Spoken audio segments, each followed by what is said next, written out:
ప్రభు అయిన యేసు క్రీస్తు ప్రశస్త నామములో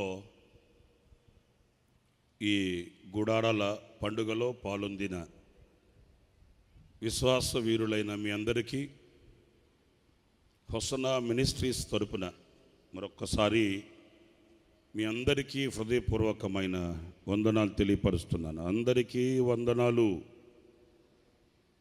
అలాగే వేదిక మీద ఉన్న దైవజనులు, పరిశుద్ధులు, ఆత్మపూర్ణులు, అనుభవపూర్ణులైన సేవకులందరికీ కూడా నా హృదయపూర్వకమైన శుభాలు తెలియపరుస్తున్నాను. వారికి వందనాలు తెలియపరుస్తూ ఉన్నాను. మరి శుభరాత్రి మనమంతా సజీవులుగా చేరి ఈ సజీవుల దేశంలో సజీవుడైన ప్రభుని ఆరాధించే గొప్ప భాగ్యం దేవుడు మనకు అనుగ్రహించాడు. మనకంటే ధనము బలము కలిగిన జనము ఎందరో ఈ లోకాన్ని విడిచిపెట్టి వెళ్ళిపోయారు, ఎందరో లోకంలో కలిసిపోయారు. ఎంచి చూస్తే మంచి మనలో లేకపోయినప్పటికీ కూడా అభాగ్యులం అయోగ్యులమైన మన ఎడల తన విస్తారమైన కృపను ఆయన ప్రసాదించి ఈ రాత్రి ఈ రీతిగా మన ప్రభుని స్తుతించే గొప్ప భాగ్యాన్ని ప్రభు మనకు అనుగ్రహించాడు. మనం ఎంతైనా కృతజ్ఞులం. ఈ సంవత్సరం మనతో ప్రారంభంలో మనతో అడుగులు వేసిన వాళ్ళు ఈ దినాన వారు లేకపోయినప్పటికీ ఈ రీతిగా గళమెత్తి స్వరమెత్తి ప్రభుని ఆరాధిస్తూ ఆనందిస్తూ ప్రభుని సేవించేటట్లు ప్రభు మనకిచ్చిన ఈ కృప, ప్రభు మనకిచ్చిన జీవం, ప్రభు మనకు అనుగ్రహించిన ఈ అభిషేకం ఎంతో ఉన్నతమైనది, శ్రేష్టమైనది. మరి గత 3 రోజులుగా ప్రభు సన్నిధిలో ఆనందిస్తూ వస్తూ ఉన్నాము. ఈ చివరి రాత్రి, రేపు రాత్రి ఉండదు కనుక ఇది చివరి రాత్రి. పరిశుద్ధాత్మునికి మనల్ని మనం అప్పగించుకొని పూర్ణంగా ఆయనకి సమర్పించుకొని ప్రభు మనతో మాట్లాడే ప్రతి మాట కూడా మన యావత్ జీవితం మీద ప్రభావితం అయ్యేటట్లుగా మన హృదయపు తలుపులు తెరవవలసిన అవసరం ఎంతైనా కూడా ఉంది. ఎందుకంటే వాక్యం అనేది అంతరంగంలోనికి వెళితే అంతరంగంలోనికి వెళ్ళిన ఆ వాక్యం మనలో పూర్ణతను, సంపూర్ణతను కలిగిస్తుంది. ఈ సంపూర్ణతని, పూర్ణతని కలిగించే వాక్యం అంతరంగంలోనికి వెళ్ళనివ్వకుండా దుష్టుడైన వాడు క్రియ చేస్తుంటాడు. అంతరంగపు తలుపులను లేక హృదయపు తలుపులను మూసివేస్తాడు. ఆనాడు యాంత్రికంగా మనం కూర్చొని ఉంటామే కానీ ఆధ్యాత్మికమైన విలువలకు మనం నోచుకోలేమనే విషయాన్ని మనం గుర్తించాలి. మన ఆత్మీయ తండ్రి దైవజనులు యేసన్న గారు ఎప్పుడు చెప్తుంటారు, ఆయన వర్షం పడేటప్పుడు ఒక పాత్ర బోర్ల పడి ఉంటే ప్రచండమైన వర్షం కురిసినా కూడా ఆ పాత్ర నిండదు. ఎందుకంటే ఆ పాత్ర బోర్ల పడి ఉంది కనుక ప్రచండమైన వర్షమే కురిసినా వ్యర్థమైపోతుందే కానీ అందులో ఆశీర్వాదం కనిపించదు. అదే పాత్ర రైట్ పొజిషన్లో ఉందనుకోండి, సరి అయిన రీతిలో ఉందనుకోండి, 4 చినుకులు పడగానే ఆ పాత్ర నిండిపోద్ది, గుండె నిండిపోద్ది, బ్రతుకు ఆశీర్వాదకరంగా మలచబడిపోద్ది. ఈ రాత్రి నా ప్రియమైన సహోదరులారా, దేవుని వాక్యానికి మన హృదయాన్ని అప్పగించుకొని ఈ శుభరాత్రి దైవ దీవెనలు పొందుకొని ఈ గుడారాల పండుగ ముగించుకొని మీరు వెళ్ళేటప్పుడు మీరు ఆత్మపూర్ణులై మీ ప్రాంతాలలో అడుగు పెట్టాలని మనసారా ఆశిస్తూ ప్రార్థిస్తున్నాను. ఏదో గుడారాల పండుగకు వచ్చాను, వెళ్ళాను, బాగా చేశారు, వెలిగే లైట్లు, మోగే మైకులు శుభ్రంగా పెట్టారు, ఇక కడుపు నిండా తిండి పెడితే గుడారాల పండుగలో మొత్తం తిరిగి వచ్చామనే సాక్ష్యం కాదు. ఆత్మపూర్ణులై మీలో కలిగిన ఆ మార్పు లోకానికి, ప్రపంచానికి దేదీప్యమై వెలిగితే నీ వెలుగుకు అన్ని జనులు పరిగెత్తుకొని రావాలి. నీ నీడకు ప్రజలు ఆశిస్తూ అడుగులు వేస్తూ నీ నీడకి చేరుకోవాలి. అలాంటి సాక్షిగా ప్రభు మిమ్మల్ని అందరినీ మలచునుగాక, మార్చునుగాక, తీర్చిదిద్దునుగాక. పరిశుద్ధ గ్రంథంలో ఒక చిన్న వాక్యాన్ని మనం చదువుకొని కొంతసేపు మనం ధ్యానిద్దాం. యోవేలు గ్రంథం 2వ అధ్యాయం. అందరూ కూడా పరిశుద్ధ గ్రంథం తీయండి. యోవేలు గ్రంథం 2వ అధ్యాయం 29వ వాక్యాన్ని నేను చదువుతున్నాను.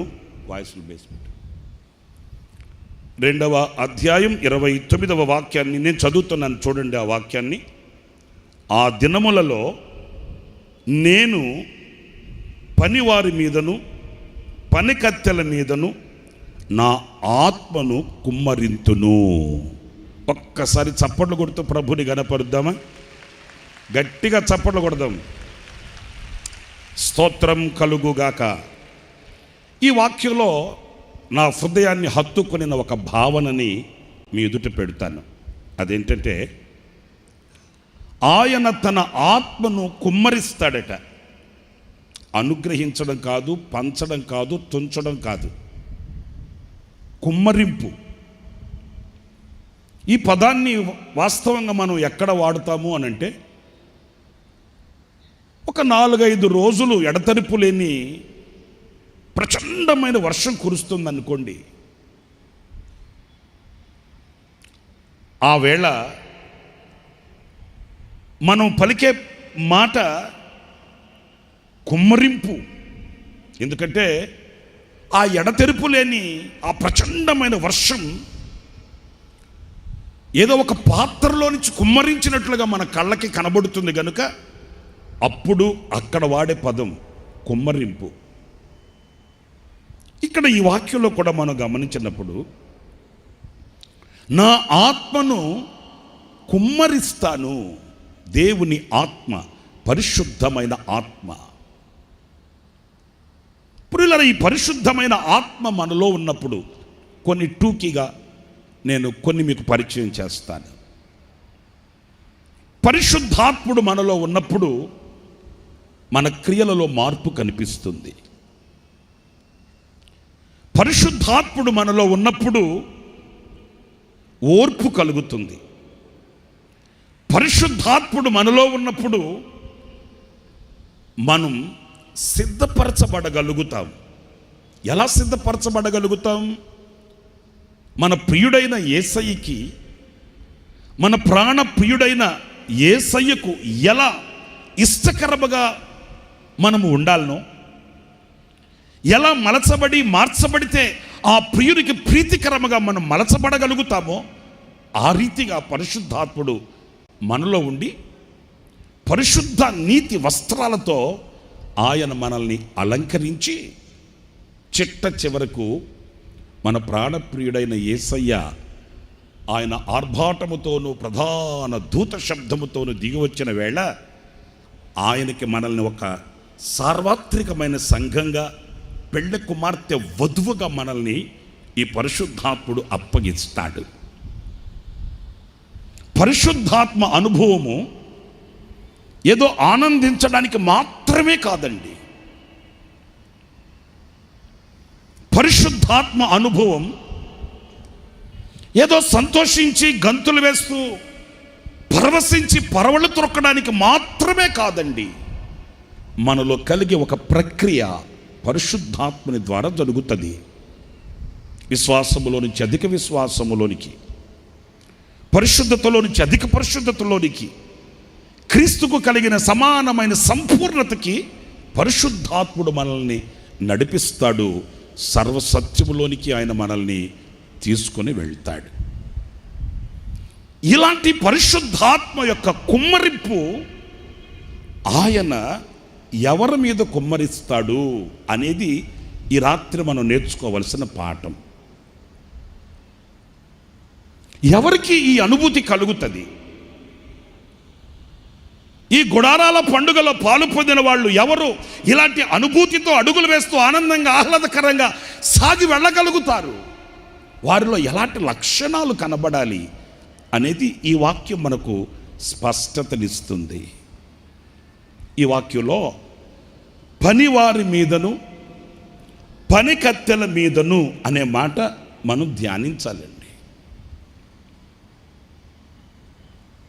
పని వారి మీద అంటే సోమరులు కాదు, ఏదో దాట వేసుకుంటూ కాలం ఇలాగే సాగుతుందని, రోజులు రాజులై కూర్చుంటాయని, లోకములో ఏదో ఆస్తులతో అంతస్తులతో భోగభాగ్యాలతో సిరి సంపదలతో తులతూగుతూ లోకంలో పెద్దపీట మీద నిలిచి పెద్ద మనుషులుగా చలామణి అవుతామని ఏదో కాలాన్ని చేతులు పట్టుకొని సాగుతున్న వాళ్ళకి కానే కాదండి. ఇక్కడ పనివారు అనే మాట మనం నేర్చుకోవాలి. పనికత్తెలు, పనివారు.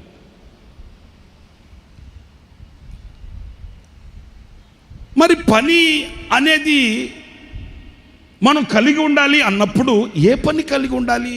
మీరు లూకా సువార్త 10వ అధ్యాయం 2వ వాక్యంలో చక్కటి మాట చాలాసార్లు మీరు చదువుతుంటారు. సందర్భాన్ని బట్టి ఈవేళ మరొక్కసారి ఆ వాక్యాన్ని మనం చూస్తే, లూకా సువార్త 10వ అధ్యాయం 2వ వాక్యంలో, పంపినప్పుడు ఆయన వారితో ఇట్లా నేను ఆయన వారితో ఇట్లా అనెను, కోత విస్తారముగా ఉన్నది. నోటి కోత విస్తారంగా ఉన్నదట, కానీ పనివారు కొద్ది మందియే. ప్రియులారా చూడండి, పనివాళ్ళు లేరు, పనివాళ్ళు కొదువ. ఎవరైనా ఈ పనివాళ్ళు గనక కనబడితే వారి మీద నా ఆత్మను కుమ్మరించి, శక్తి కలిగిన ఆత్మను వాళ్ళ మీద ఉంచి, ఆ బలమైన అభిషేకము చేత కలిగే అద్భుతాలని నేను చేస్తాను, నేను కలిగిస్తాను అని ప్రభు వెతుకుతున్నాడంటండి. ప్రియులారా, ఒక మాట నేను మిమ్మల్ని అడుగుతాను. ఈరోజు పని వాళ్ళకి తక్కువేనా నిజంగానే? లేక ఆనాడు వ్రాసిన ఆ వాక్యం, ఆనాడు రాసిన ఆ మాట ఈనాటికి అది సరిపోదు అని ప్రక్కన పెడదామా అనంటే కానే కాదండి. భూమి ఆకాశములు గతించిన ఆయన మాటలు గతించవు. అవి సర్వసత్యము, అవి అగ్నిలో పుటము వేయబడిన వాక్కు మాటలు. పనివారు కొదువ. కానీ ఈ రోజున మనం ప్రపంచంలో లోకంలో చూస్తే మన కంటికి పనివాళ్ళు ఎక్కువగానే కనిపిస్తున్నారండి. ఒకప్పుడు ఒకవేళ కొదువ అంటే మనం నమ్మశక్యంగా ఉండేదేమో, కానీ ఈనాడు ప్రపంచంలో ఎటు వెళ్ళినా ఎక్కడ చూసినా మన కంటికి అధికంగానే కనిపిస్తున్నారు పనివారు. నేను మీకు ఒక చిన్న విషయం చెప్తాను. నేను ఒక పల్లెటూరులో పుట్టి పెరిగిన వాడిని.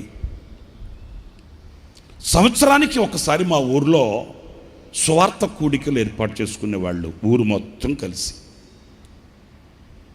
దానికి మా పెద్దలు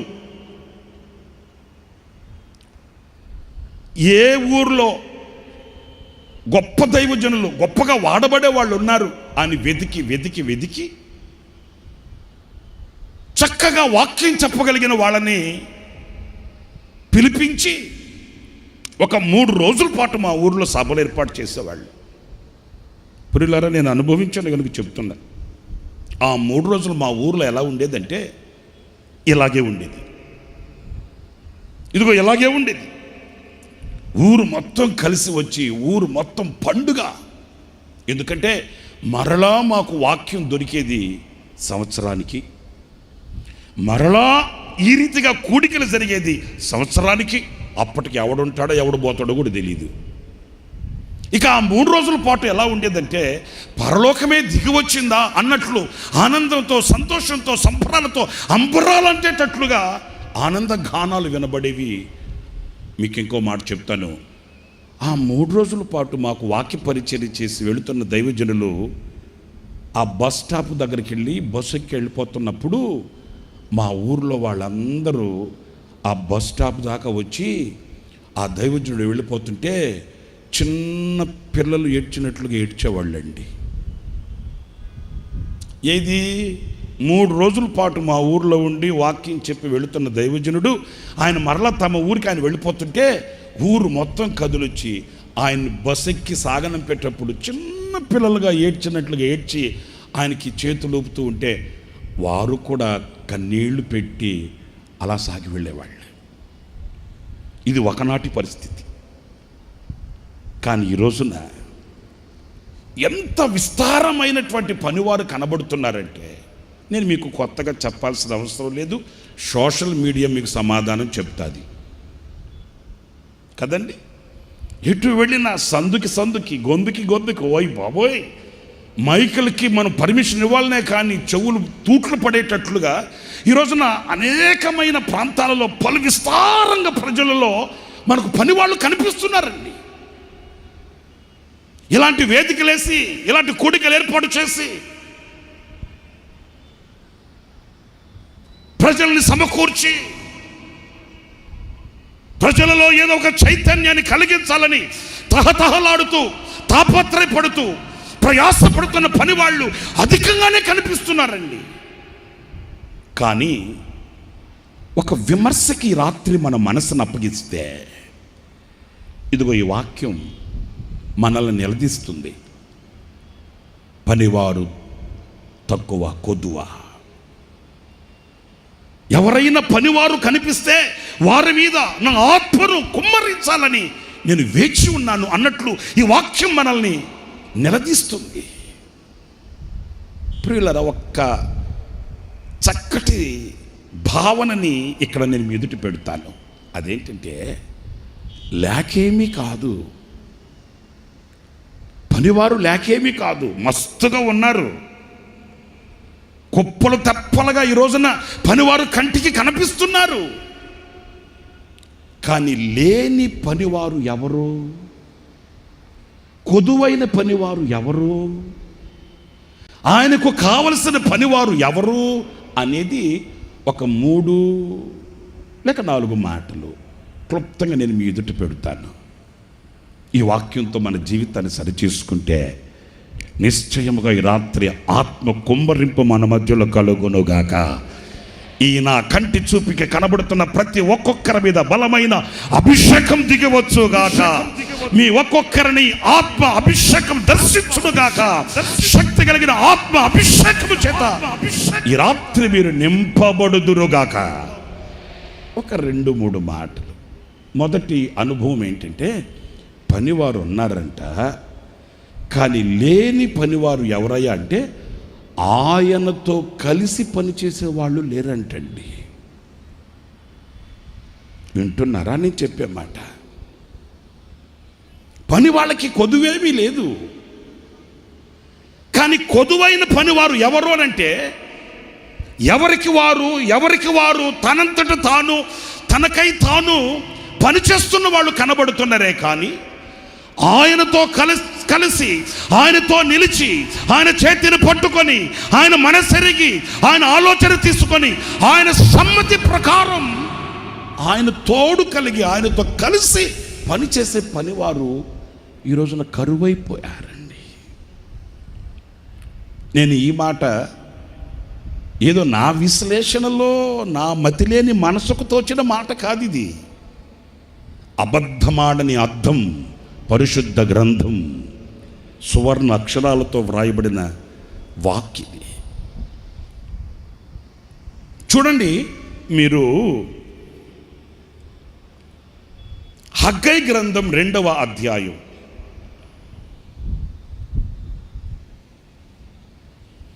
హగ్గై గ్రంథం 2వ అధ్యాయం 4వ వాక్యాన్ని చదివితే, అయినను యెహోవా ఆజ్ఞించినది ఏమనగా, జెరుబ్బాబెలు ఓకే ధైర్యము తెచ్చుకొమ్ము, ప్రధాన యాజకుడు యెహోజాదాకు కుమారుడైన యెహోషువ ధైర్యము తెచ్చుకొమ్ము, దేశములో ఉన్న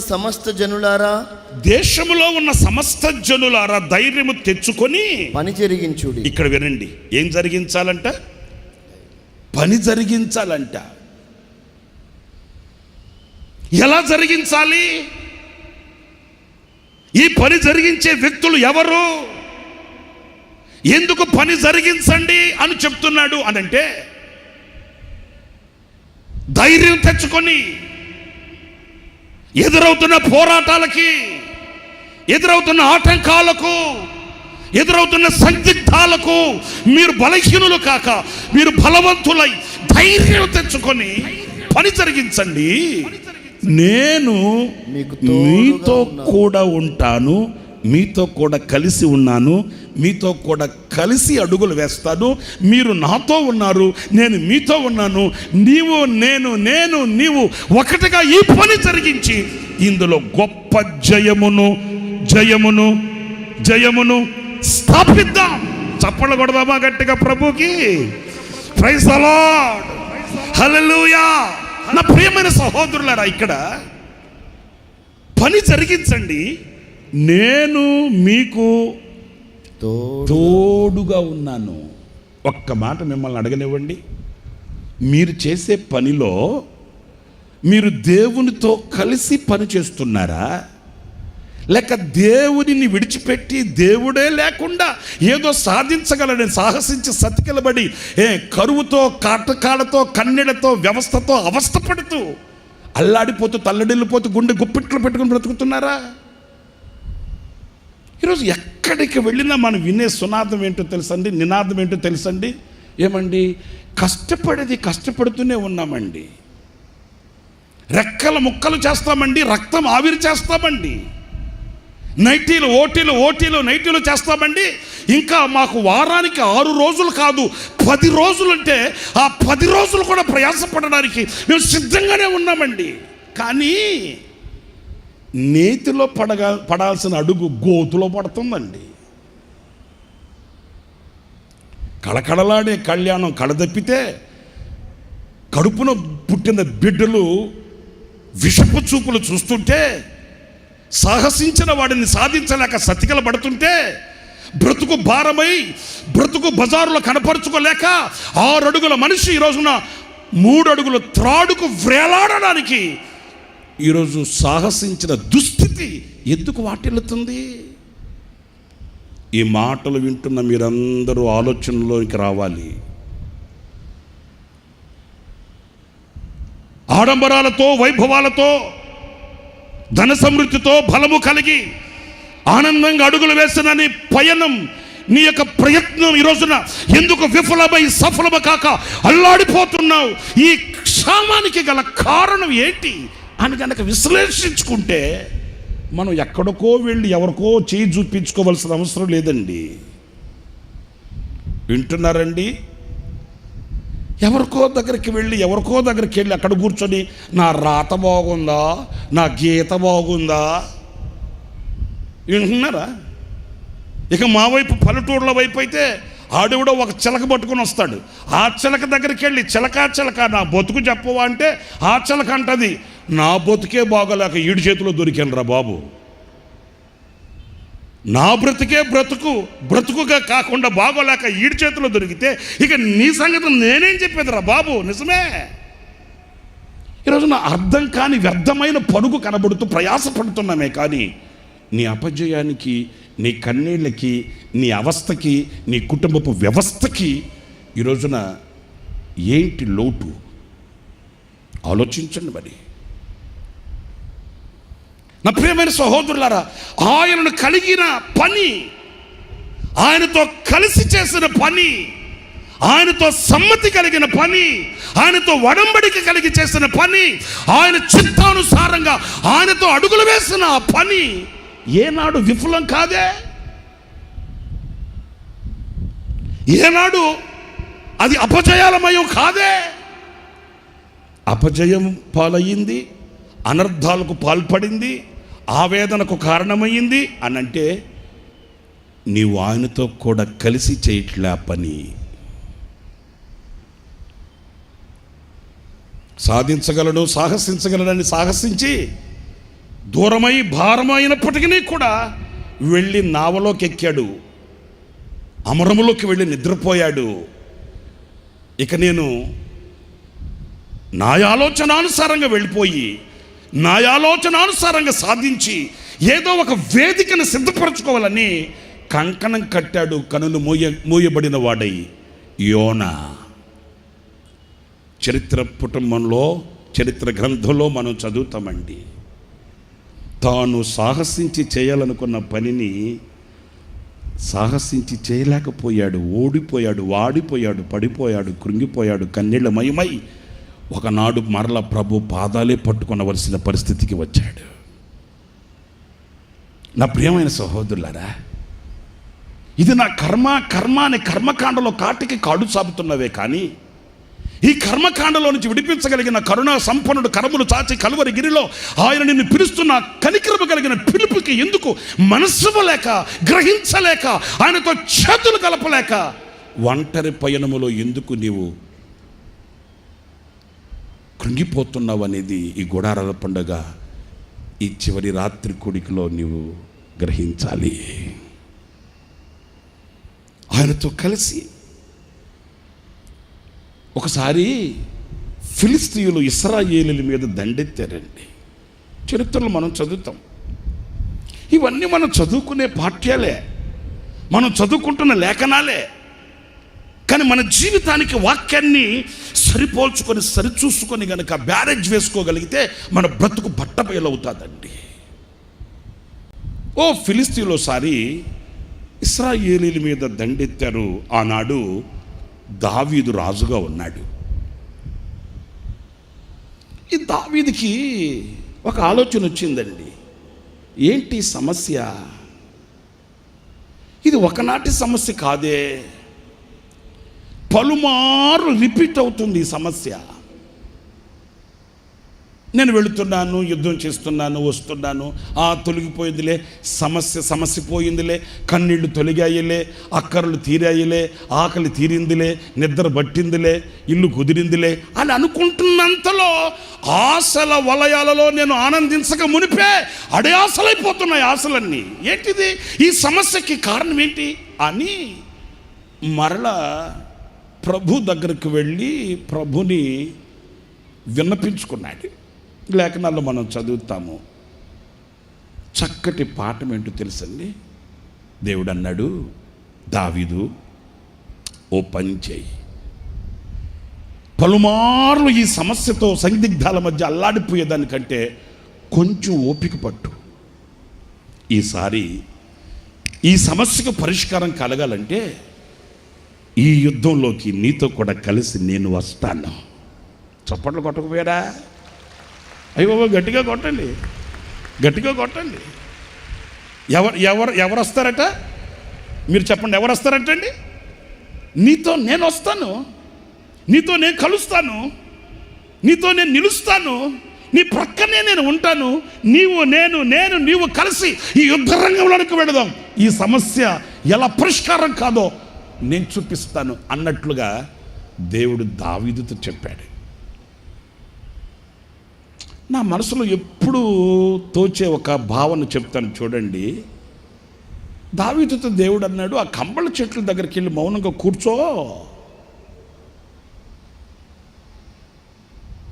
నేను వచ్చేటంత వరకు కాస్త ఓపిక పట్టు, నేను వచ్చే సమయాన నీవు కూడా లేచి నాతో కూడా కలిసి వస్తే మనం వెళదాం అన్నాడండి. వాస్తవంగా అప్పుడు దావీదు ఏమనాలి?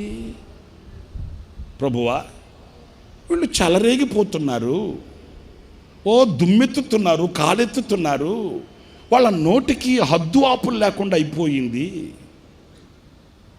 ఇప్పుడు గనక నేను మౌనంగా చేతగాని వాడి వాళ్ళు కూర్చున్నానే అనుకో, వాళ్ళు ఏమనుకుంటారంటే అయిపోయిందిరా వాడి పని, చేతగాని వాడైపోయాడు, ఏదో బలం ఉన్నట్లు, ఏదో శక్తి ఉన్నట్లు విర్రవీగాడు.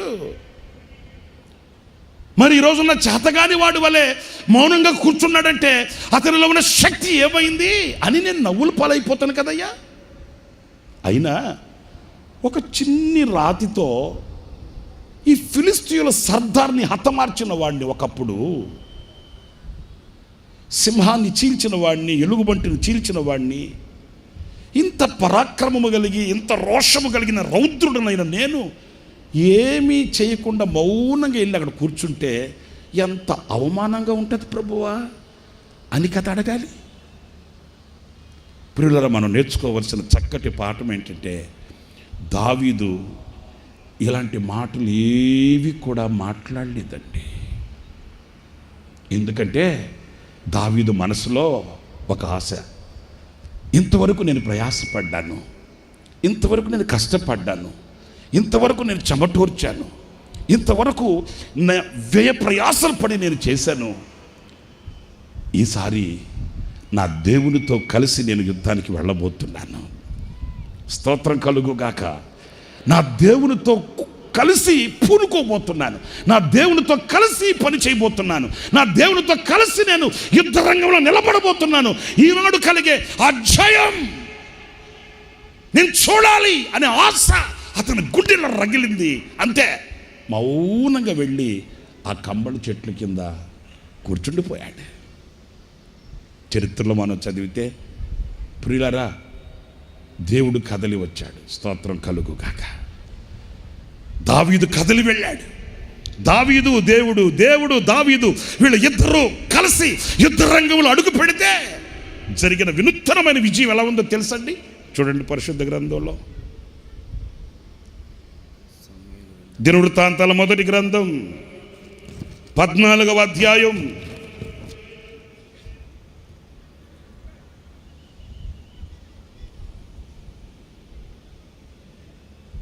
15వ వాక్యం దగ్గర నుంచి చదువుతారండి. కంబలి చెట్లు కొనలేందు కాళ్ళ చప్పుడు నీకు వినబడినప్పుడు వారితో యుద్ధము కలుపుటకై బయలుదేరి వారి మీద పడుము. ఆ చప్పుడు వినబడినప్పుడు ఫిలిస్తీయుల దండ్రులు హతము చేయుటకై దేవుడు నీకు ముందుగా బయలు వెళ్ళి ఉన్నాడని తెలుసుకున్నామని సెలవిచ్చాను. ఓకే, దేవుడు తనకు సెలవిచ్చిన ప్రకారం, దేవుడు తనకు సెలవిచ్చిన ప్రకారం, ప్రియులారా, ఆ మాట వినాలి మీరు.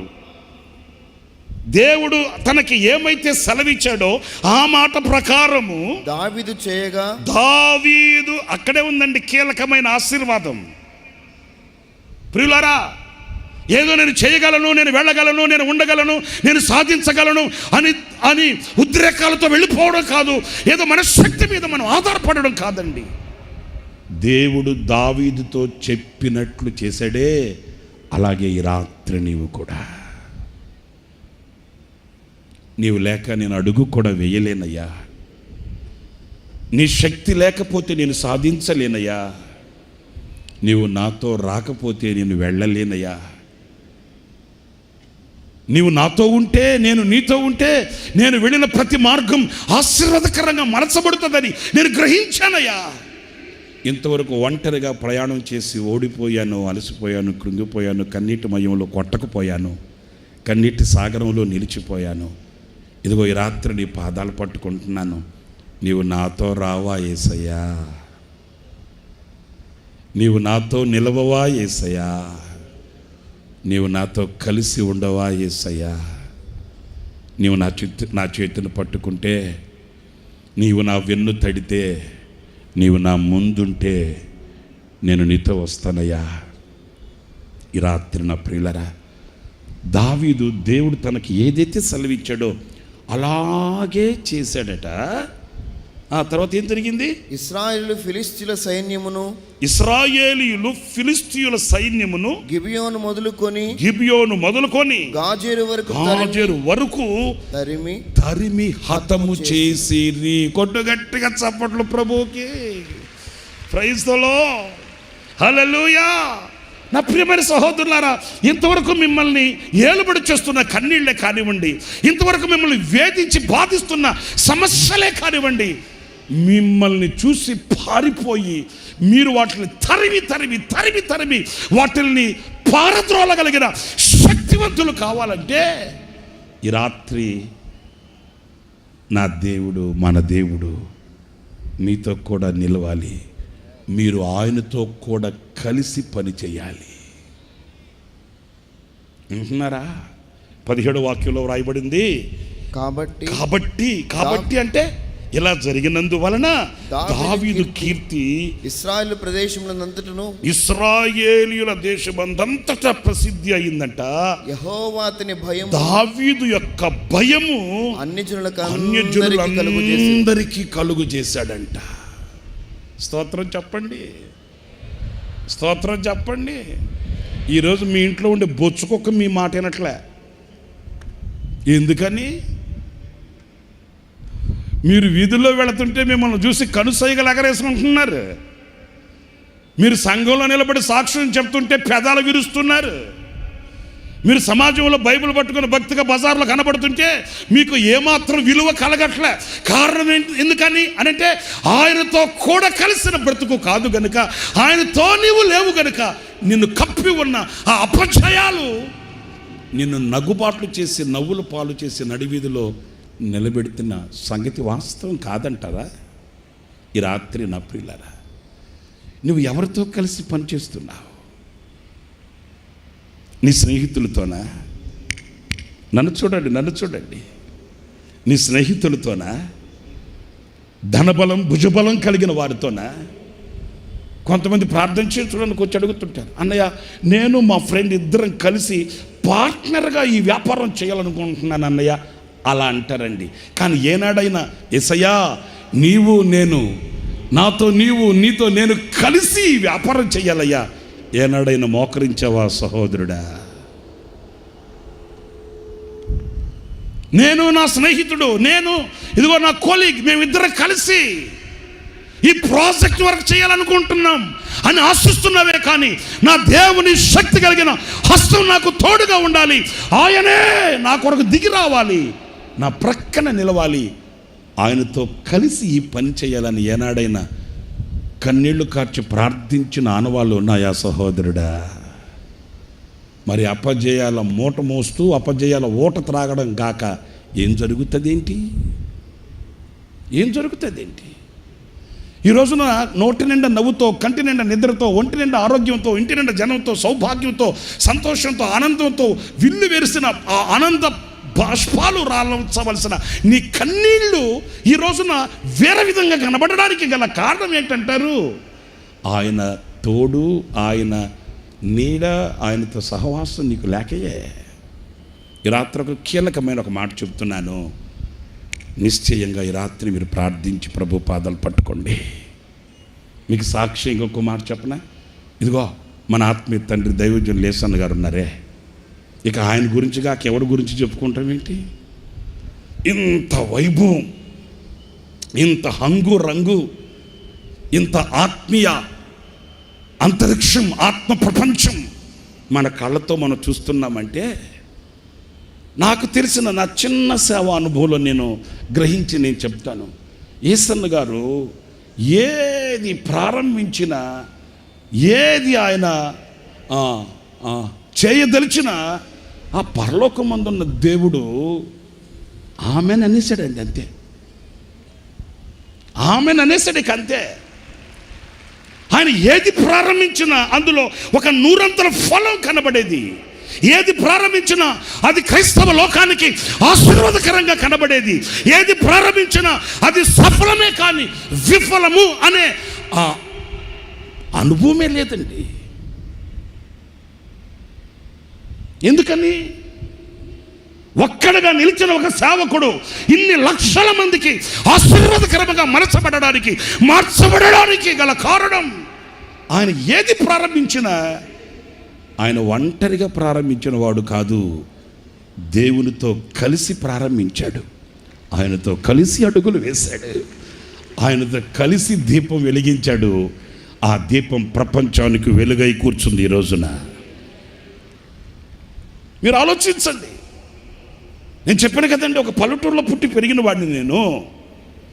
మా ఊర్లో అప్పట్లో 93, 94 ఆ సంవత్సరాల్లో సంపూర్ణ రాత్రి ఉపవాస ప్రార్థన ప్రతి నెల 17వ తేదీ అని ప్రకటన చేస్తే మా ఊరోళ్ళు కొంతమంది నవ్వుకున్నారండి. నెల పెడతారంటే ఎట్లా వస్తారు జనం? ఏదో ఒక నెల కొత్తగా ఉంటుందానికి వస్తారు, 2వ నెల వస్తారు, 3వ నెల డుమ్మ కొట్టేస్తారు. ఎన్ని చూడలేదు ఇట్లాంటివి అనుకున్న వాళ్ళే.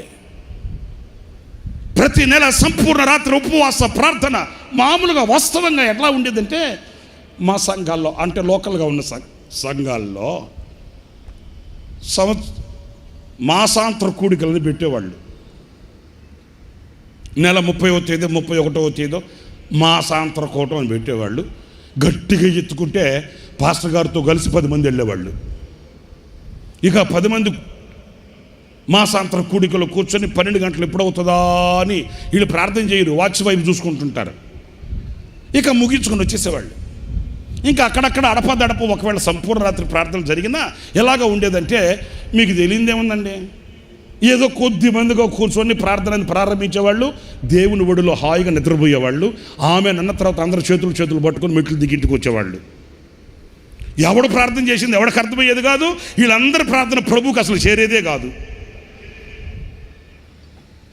అలాంటి క్లిష్ట పరిస్థితులలో, అలాంటి ఆచారపు ముసుగు ఏలుబడి చేస్తున్న ఆ దినాలలో ఒక చైతన్యం కలిగేటట్లు, ఒక ప్రభంజనం ఏర్పరచబడేటట్లు, ఒక చైతన్యంతో ప్రజలు ఆశీర్వాదానికి యోగ్యులయ్యేటట్లు యేసన్న గారు ఏది ఒక సువార్త కూడికకి కదా ప్రజల్ని పోగు చేసినట్లు లక్షల వేల మందిని సువార్త కూడికలకు వచ్చినట్లుగా వచ్చేవాళ్ళు జనం. అంత జనాన్ని పోగు చేసి రాత్రంతా సంపూర్ణ రాత్రి ఉపవాస ప్రార్థనలో ప్రజలు ప్రభు పాదాలు పట్టుకొని గోసారి ఏడ్చి ప్రార్థించుకొని విన్నపించుకొని మొరపెట్టుకొని అద్భుతాలు మహత్కార్యాలు ప్రజలు కళ్ళతో చూస్తుంటే ఏ ప్రజలైతే నవ్వి పరిహాసం చేసి ఇది ఎన్నాళ్ళు జరుగుతుంది అన్నారో ఆ ప్రజలే నోటి మీద వేలేసుకొని అబ్బురిపోయేటట్లు దేవుడు ఆయన ద్వారా ప్రారంభించిన ప్రతిదీ కూడా ఈరోజున క్రైస్తవ లోకానికి నాకు అది ఊహకు అందనివి ఇలాంటివన్నీ అనిపిస్తుందండి. ఎందుకంటే జయ అపజయాలు అనేవి కొన్ని సందర్భాలలో సఫలము, మరికొన్ని సందర్భాల్లో విఫలము అనేవి సర్వసాధారణంగా మనం చూస్తుంటాం. కానీ ఇదిగో ఇలాంటి దేవునితో కలిసి పనిచేసే పనివారి యొక్క సేవకుల యొక్క ఆశీర్వాదం ఆశ్చర్యంగానే ఉంటుందండి.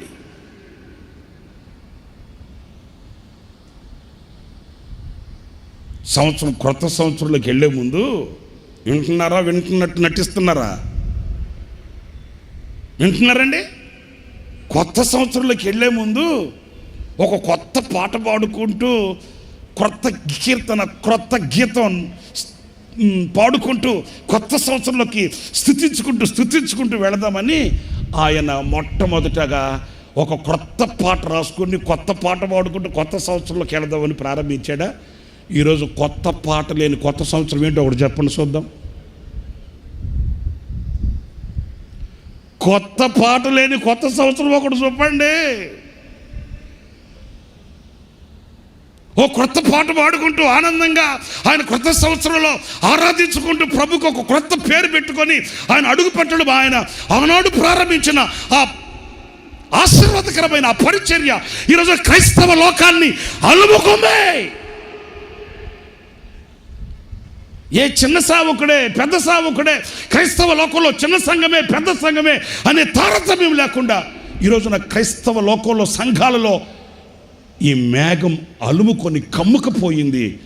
ఈరోజున సంఘాలన్నింటిలో క్రొత్త కీర్తన పాడుకుంటూ క్రొత్త గీతం ఆలపించుకుంటూ ఆనందంగా క్రొత్త సంవత్సరంలోకి వెళ్ళి ఆనందంతో ఆశీర్వాదకరంగా దేవుని సన్నిధిలో నిలవగలిగిన ఆ మొట్టమొదటి అడుగులు ఎంత ఘనమైనవో చూడండి.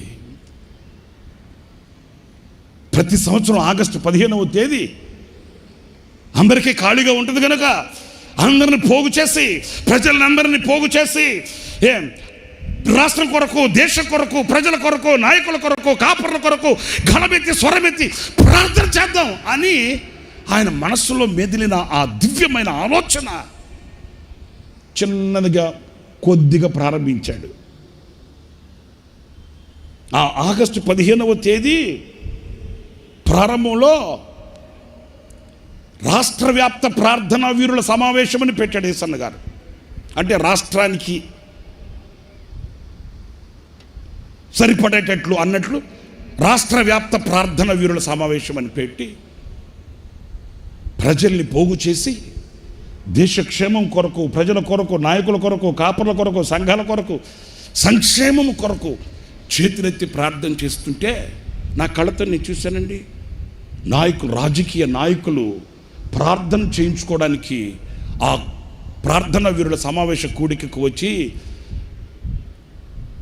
ఆ నాయకుల నోట వచ్చిన ఒక మాట చెప్పనా, ఎందరో నాయకులు సేవకుల్ని చూసాము, ఎన్నో సంఘాలను చూసాము. ఈవేళ ఈ స్వతంత్ర దినోత్సవ శుభ సందర్భాన ఇన్ని లక్షల మందిని పోగు చేసి దేశం కొరకు, రాష్ట్రం కొరకు, నాయకుల కొరకు, కాపర్ల కొరకు ప్రార్థన చేసే ఒక పనివాడిని ఇప్పుడే మేము కొత్తగా చూస్తున్నామండి అని నాయకుల నోట ప్రశంసించబడిన ఒక పనివాడు మన ఆత్మీయ తండ్రి దైవజనులు యేసన్న గారండి. ఈరోజున అదే ప్రార్థన వీరుల సమావేశమే కానివ్వండి, రాష్ట్రాలలో అక్కడక్కడ ప్రార్థన సమూహాలుగా కూడుకొని రాష్ట్రం, దేశం కొరకి చేతులెత్తి ప్రార్థన చేసే ఒక ప్రార్థన ఆత్మ కానివ్వండి, ఇవన్నీ నేను ఎందుకు చెప్తున్నాను? ఆయనతో కలిసి చేసిన పని ఏదైనప్పటికీ కూడా అది శిఖరాల మీద కనబడుతుందే కానీ శిథిలమైపోదు. ఈ రాత్రి నా ప్రియమైన సహోదరులారా, మీ పని సఫలం కావాలి, నువ్వు ఆశీర్వాదకరంగా నిలవాలి, నువ్వు ప్రారంభించే ప్రతిదీ కూడా 100 ఫలాన్ని నీకు ఇవ్వాలి. నువ్వు నాటిన మొక్కే కానీ, చేస్తున్న పనే కానీ, నువ్వు ప్రారంభిస్తున్న ఏదైనప్పటికీ కూడా అది దీవెనకరంగా, ఆశీర్వాదకరంగా మార్చబడాలి అని అనుకుంటే నీవు దేవునితో కూడా కలిసి పనిచేసే పనివాడు కావాలి. ఆనాడు వికసించి ప్రకాశించి పరిమళించిన ఓ సువాసన వెదజల్లబడే వ్యక్తిగా నీవు నేను మనం మార్చబడగలము అనేది ఈ వాక్యం స్పష్టతనిస్తుంది. ఉన్నారండి పనివాళ్ళు, చాలామంది ఉన్నారండి. ఓ కోకోలలుగా కనబడుతున్నారండి పనివారు. కానీ కొదువైన పనివారు ఎవరు? ఆయనతో కూడా కలిసి పని చేయగలిగిన పనివారు కావాలండి. ఈ రాత్రి అలాంటి పనివాడు నీవు కావాలని ఎందుకు కోరుకోవు? అలాంటి పనికత్తిగా, పనివారుగా మీరుండాలని ఎందుకు ఆశించరు? ఈ రాత్రి మీరు నిర్ణయం తీసుకోండి. నాయనా, ఒంటరిగా చేసిన నా పని విఫలమైపోయింది, ఇదిగో ఈ రాత్రి మీ దగ్గర ద్రోహిని దోషులకి క్షమభిక్షను వేడి నీ పాదాలు పట్టుకుంటున్నాను.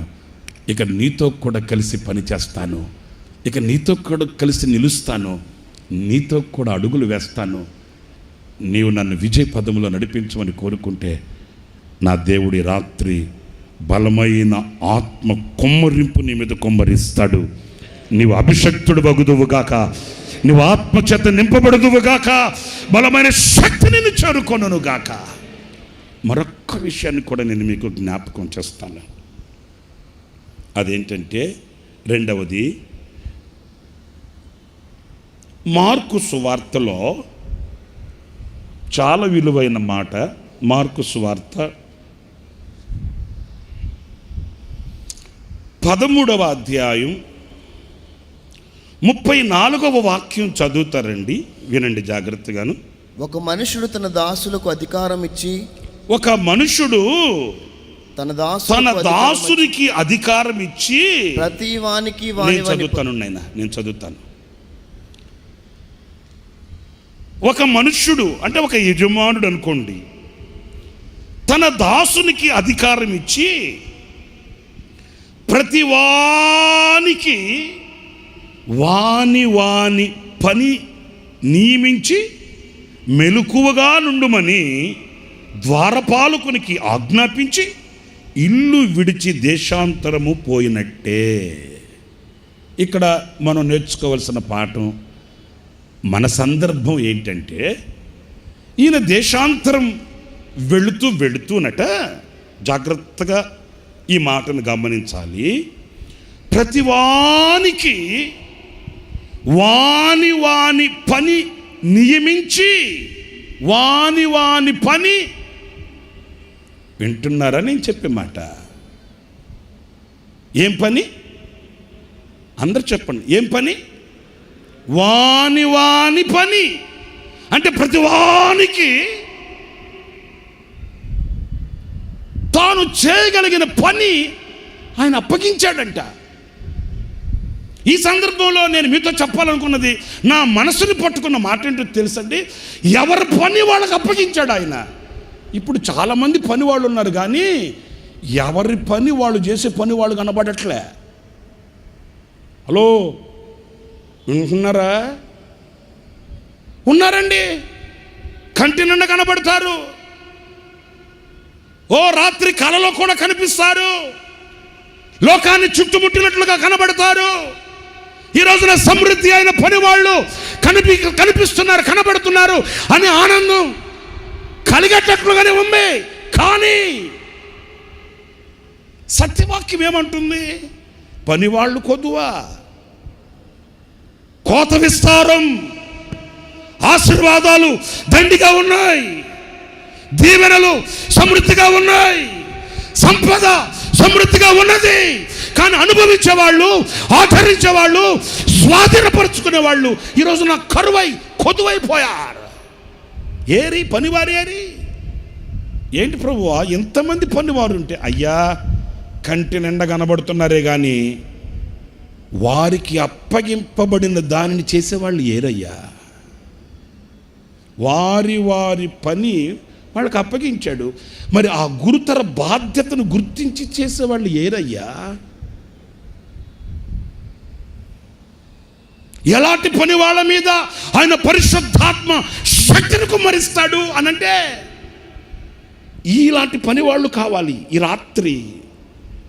రాత్రి మీరు ఆ బలమైన అభిషేకాన్ని పొందుకోవాలంటే ఇలాంటి పనివారుగా మీరు నిలవాలి, ఇలాంటి పనివారుగా మీరు సిద్ధపడాలి. ఎలాంటి పనివాళ్ళు? తన పని తాను చేసే, దేవుడు తనకు అప్పగించిన, దేవుడు తనకిచ్చిన బాధ్యత, దేవుడు తనకిచ్చిన ఆ గురుతర బాధ్యతని గుర్తించి తనకు అప్పగింపబడిన పని చేయగలిగిన బాధ్యత గల వాళ్ళు కావాలండి. మీరు మరలా భావించొద్దు, నా మీద కోపించొద్దు. పరిశుద్ధ వాక్యం కనుక నేను మీతో ఖండితంగా కాస్త మిమ్మల్ని గిచ్చి గుచ్చి నొప్పింపచేయడానికి, ఒప్పింపచేయడానికి నేను సాహసిస్తున్నాను. దేవుడు మనకిచ్చిన ఆ గురుతర బాధ్యతను గుర్తించి ప్రవర్తిస్తున్నామండి ఈ రోజున. ఏదో నేను ఇలాగా మాట్లాడుతున్నానని మీరు ఏదో ఊరు చూస్తున్నారు కానీ నన్ను దేవుడు మనకు అప్పగించిన పని, దేవుడు మనకిచ్చిన బాధ్యతని, దేవుడు మనకిచ్చిన ఆ గురుతర ఆ కర్తవ్యాన్ని గుర్తించి, అరే నేను దీని కొరకు పిలువబడిన వాడని కదా, దేవుడు నాకు ఇచ్చిన స్థానం కదా, దేవుడు నన్ను ఉంచిన పరిస్థితి కదా, దేవుడు నన్ను ఉంచిన అనుభవం కదా, ఇక్కడ నేను నిలవాలి, ఈ గురుతర బాధ్యతని నేను నెరవేర్చాలన్న ఆశ ఇది ఈ రోజున. ఏదండి? కాస్త నేను చొరవతో మాట్లాడుతున్నానండి, అధికారంతో కాదు. లేకపోతే నాకేదో పెద్ద వేదిక వేశారు, మీ అందరికి వినబడడానికి మాట్లాడే మైక్ నా చేతికి ఇచ్చారని మైకంతో మాట్లాడట్లే. నేను కాస్త చొరవతో మాట్లాడుతున్నాను. ఒక వ్యవస్థ, కుటుంబపు వ్యవస్థ ఉంది. కుటుంబపు వ్యవస్థలో ఎవరి బాధ్యత వాళ్ళు గుర్తించి చేస్తున్నారండి ఈ రోజున. కుటుంబపు వ్యవస్థలో ఒక భర్త స్థానం భర్త, భార్య స్థానం భార్య, పిల్లల స్థానం పిల్లలకి ఈ రోజున కనబడుతుందండి? లేదు. వాని పని వానికి అప్పగించినప్పుడు ఆ పనిని నీవు గుర్తించలేకపోతే, ఆ పని గుర్తించలేని పనివాడవైతే ఎలా ఆశీర్వాదం కలుగుతుంది?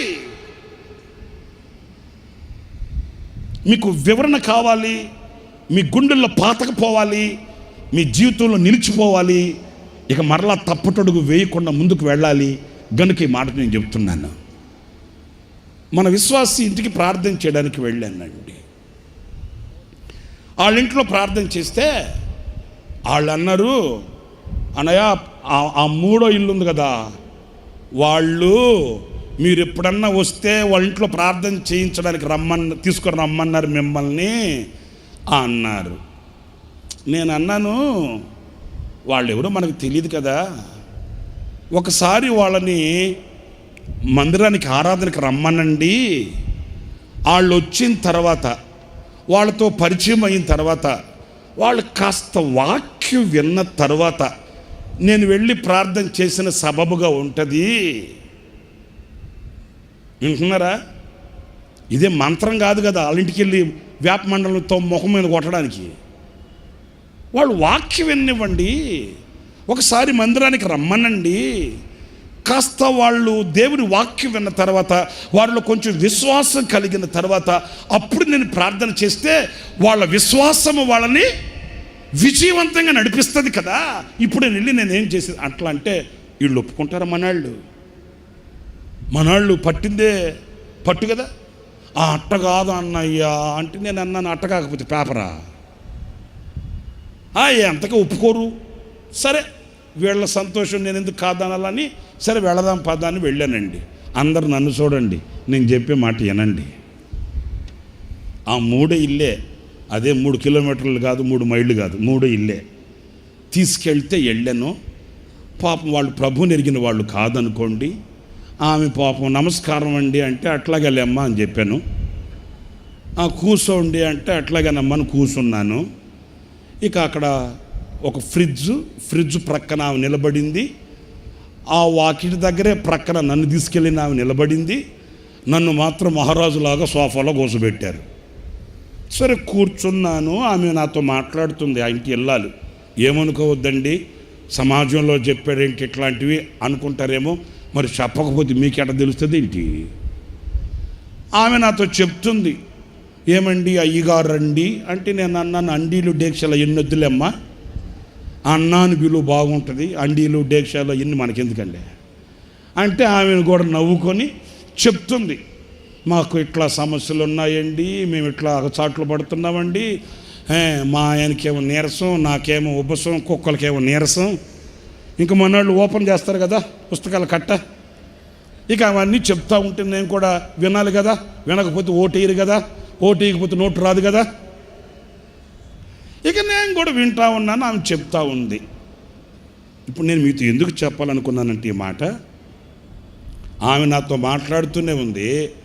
ఆ ఫ్రిడ్జ్ మీద ఒక సెల్ ఫోన్ ఉన్నట్టుంది, అది ఊరకనే మోగుతూ ఉంది, అంటది. ఆమె దాని వైపు చూస్తుంది, నా వైపు చూస్తుంది, ఎందుకంటే నాతో మాట్లాడుతుంది కదా. 2-3 సార్లు అది మోగి మౌనం అయిపోయింది. మరలా 3వసారి కూడా మోగింది అది. ఇక నేనే చొరవ తీసుకొని, అమ్మ ఎవరో కాల్ చేస్తున్నట్టున్నారు, మాట్లాడండి పర్లేదులే అన్న. మీరు నమ్మండి నా మాట, అడ్రస్ అడగొద్దు, ఆధారాలు అడగొద్దు, ఆధార్ కార్డు అసలే అడగొద్దు. ఆమె నా ముందే ఆ ఫోన్ లిఫ్ట్ చేసి హలో అనింది. మరి అటువైపు ఎవరు మాట్లాడారో మనకు తెలీదు, ఆ అన్యం పుణ్యం పైన వాడికి తెలియాలి. ఏం హలో అని 3 మాటలు మాట్లాడి, మీరు నమ్మండి బాబా, వెంటనే ఆమె డోర్ కట్టినట్లాగి పెదపాపా అంటే వాళ్ళ పెద్ద కూతురు వచ్చింది. వస్తే వెంటనే ఫోన్ ఆ పాపకిచ్చి ఈమంటది, నీ బాయ్ ఫ్రెండ్ ఫోన్ చేశాడు కానీ బయటికి వెళ్ళి మాట్లాడిపో, నేను అయ్యగారితో మాట్లాడుతున్నా. వింటున్నారా? ఏంటి నోటి మీద వేలు పెట్టుకున్నారేంటి? కన్న తల్లి కన్న కూతురికి, కడుపును పుట్టిన కూతురికి చెప్తుందండి, నీ బాయ్ ఫ్రెండ్ ఫోన్ చేశాడు కానీ నువ్వు బయటికి వెళ్ళి మాట్లాడిపో, నేను అయ్యగారితో మాట్లాడుతున్నాను. అయ్యా బాబా, ఈ తల్లి కన్న తల్లా కసాయి తల్లా? ఈ చరిత్ర, ఈ మాట నేను ఇప్పుడు మీతో ఎందుకు చెప్తున్నానంటే, తనకిచ్చిన బాధ్యతని, తనకున్న ఆ స్థానాన్ని గుర్తించిన వ్యక్తి లేకపోతే గుడ్డి తల్లి? మీరు ఆలోచించండి. ఒక తల్లి స్థానంలో ఉన్న తల్లి మాట్లాడవలసిన మాటేనా అది? ఒక తల్లి తన బిడ్డకు నేర్పించవలసిన అనుభవాలనే అవి? ఒక కుటుంబపు వ్యవస్థలో ఈ రోజున ఒక ఉన్నత స్థానంలో ఉన్న ఆ తల్లి గుండెల్లో ఉండవలసిన అనుభవాలేనా? నా ప్రియమైన సహోదరులారా, ఎవరి స్థానం వాళ్ళకు ఉంది కదా. ఆ స్థానాల్లో ఏ స్థితిలో ఉన్నాం? వాని పని, ఒక కుటుంబపు యజమానురాలికి ఇవ్వవలసిన ఆ పని, ఆ గురుతర బాధ్యత, ఒక కుటుంబపు యజమానునికి ఉండవలసిన పని, ఆ గురుతర బాధ్యత నీ ఇల్లు స్వర్గసీమగా ఉండవలసింది ఈ రోజున ఎందుకు నరక కోపంగా ఉంది? సారీ, ఇలా అంటున్నానని ఏదో ఉద్రేకంతో మాట్లాడుతున్నానని భావించద్దండి. గుండె వేదనతో మాట్లాడుతున్నాను. ప్రభు నాకు ఇచ్చిన భారాన్ని బట్టి మాట్లాడుతున్నాను. క్రైస్తవ కుటుంబాలు క్రీస్తుకు ప్రతిరూపాలై, క్రైస్తవ కుటుంబాలు క్రీస్తుకు వెలుగుకు నాంది పలుకుతూ, క్రైస్తవ కుటుంబాలు పరిశుద్ధతకు స్థావరాలుగా నిలిచి, క్రీస్తులో ఉన్న శక్తి సామర్థ్యతకు పునాదిగా నిలవవలసిన క్రైస్తవ కుటుంబాలు ఈ రోజున క్రైస్తవ కుటుంబాలుగా ఎందుకు లేవు? నీ మనస్సాక్షి సమాధానం చెప్పాలి. దేవుడు నీకు ఇచ్చిన పని నీవే చేస్తున్నావా? దేవుడికి ఇచ్చిన స్థానాన్ని కాచుకొని, దేవుడికి ఇచ్చిన పనిని జాగరూకుడవై జాగ్రత్తతో ఆ కర్తవ్యాన్ని నెరవేరుస్తున్నావా? విస్మరించి తిరుగుతున్నావా? యవన ప్రాయంలో నిలిచి కండలు తిరిగిన కుర్రోడివి యవన ప్రాయానికి వచ్చావు. ఇంకా వృద్ధాప్యంలో మడతబడిన శరీరంతో మడత మంచం మీద మూలుగుతున్న తండ్రి కష్టం మీద ఆధారపడి, కుటుంబానికి ఆశీర్వాదకరంగా లేక, తల్లిదండ్రుల గుండెల్లో ఆనందాన్ని చూడలేక, ఈ రోజున లోకపు స్నేహాలతో, లోకపు మత్తు, డబ్బు, ఎత్తు విర్రవీగుతుంటే, లోకపు స్నేహాలతో ఎంతవరకు యవనుడా దేవుడికి ఇచ్చిన స్థానాన్ని, దేవుడికి ఇచ్చిన భారాన్ని, దేవుడికి ఇచ్చిన పనిని విస్మరించి శక్తిహీనుడవై, భక్తిహీనుడవై, బలహీనుడవై, నిస్సహాయపు పరిస్థితులలో, నిరాశ నిస్పృహల మధ్య నీ యవన ప్రాయాన్ని వ్యర్థం చేసుకుంటావు. ఆలోచించు. వాని పని, యవనుడా నీ పని, యవనుడా, యవన సహోదరి, దేవుడు నీకు ఇచ్చిన ఆ గురుతర బాధ్యతని, ఆ కర్తవ్యాన్ని ఎంతవరకు నువ్వు నెరవేర్చగలుగుతున్నావు? నీ భావ్య భవిష్యత్తు ఎలా ఉండాలని ఆశిస్తున్నావు? పండు ముసలాయన వృద్ధాప్యంలో ఉన్నాడు. ఇంచుమించు ఒక 80 ఏళ్ళు దాకా ఉంటాయి. నేను ఆ రోజు ఎక్కడికో మీటింగ్కి వెళ్ళి ఆలస్యంగా వచ్చాను. నేను సిద్ధపడి బయటకు వచ్చేసరికి ఉదయం 10 అయింది. ఎందుకంటే నేను రావడమే వేకు 3:30 గంటలకు వచ్చాను. కాస్త పడుకొని నిద్రపోయి విశ్రాంతి తీసుకొని 10 గంటలకి నేను డోర్ తీసి బయటకు వస్తే నా గది ముందే పండు ముసలాయన 80 ఏళ్ళు దాకా ఉంటాయండి. అలాగా కుర్చీలో కూర్చొని మాంసపు ముద్దలాగా కూలబడి ఉన్నాడు. నేను డోర్ తీయగానే వచ్చి తిన్నగా 4 అడుగులు వేసి ఆయన దగ్గరికి వెళ్ళి ఆయన అలా తట్టి అడిగాను, పెద్దయ్యా ఏంటి ప్రార్థన చేయాలనా అన్నాను.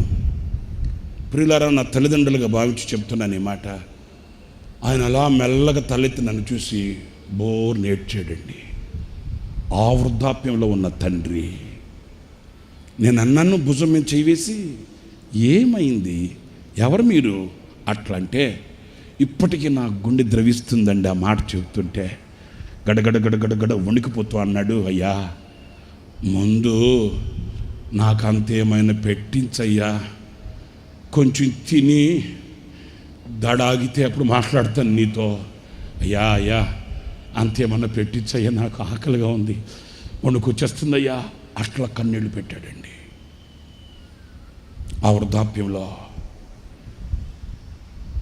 ఆ ముసలితనంలో ఆకలి బాధ తట్టుకోలేక, అడుక్కునేది చేతకాక గసగస వణికిపోతున్న తండ్రిని చూసి నా గుండె ద్రవించింది. వెంటనే నేను నాతో ఉన్న బ్రదర్ని పిలిచి, రేయ్ మెస్లోకి వెళ్ళి అక్కోళ్ళని అడిగి కొంచెం అన్నం తీసుకొచ్చి నీకు పెట్టరా ముందు అట్లా అంటే, నేను అప్పుడు ఉండవల్లి సెంటర్లో పనిచేస్తున్నాను, సేవ చేస్తున్నాను.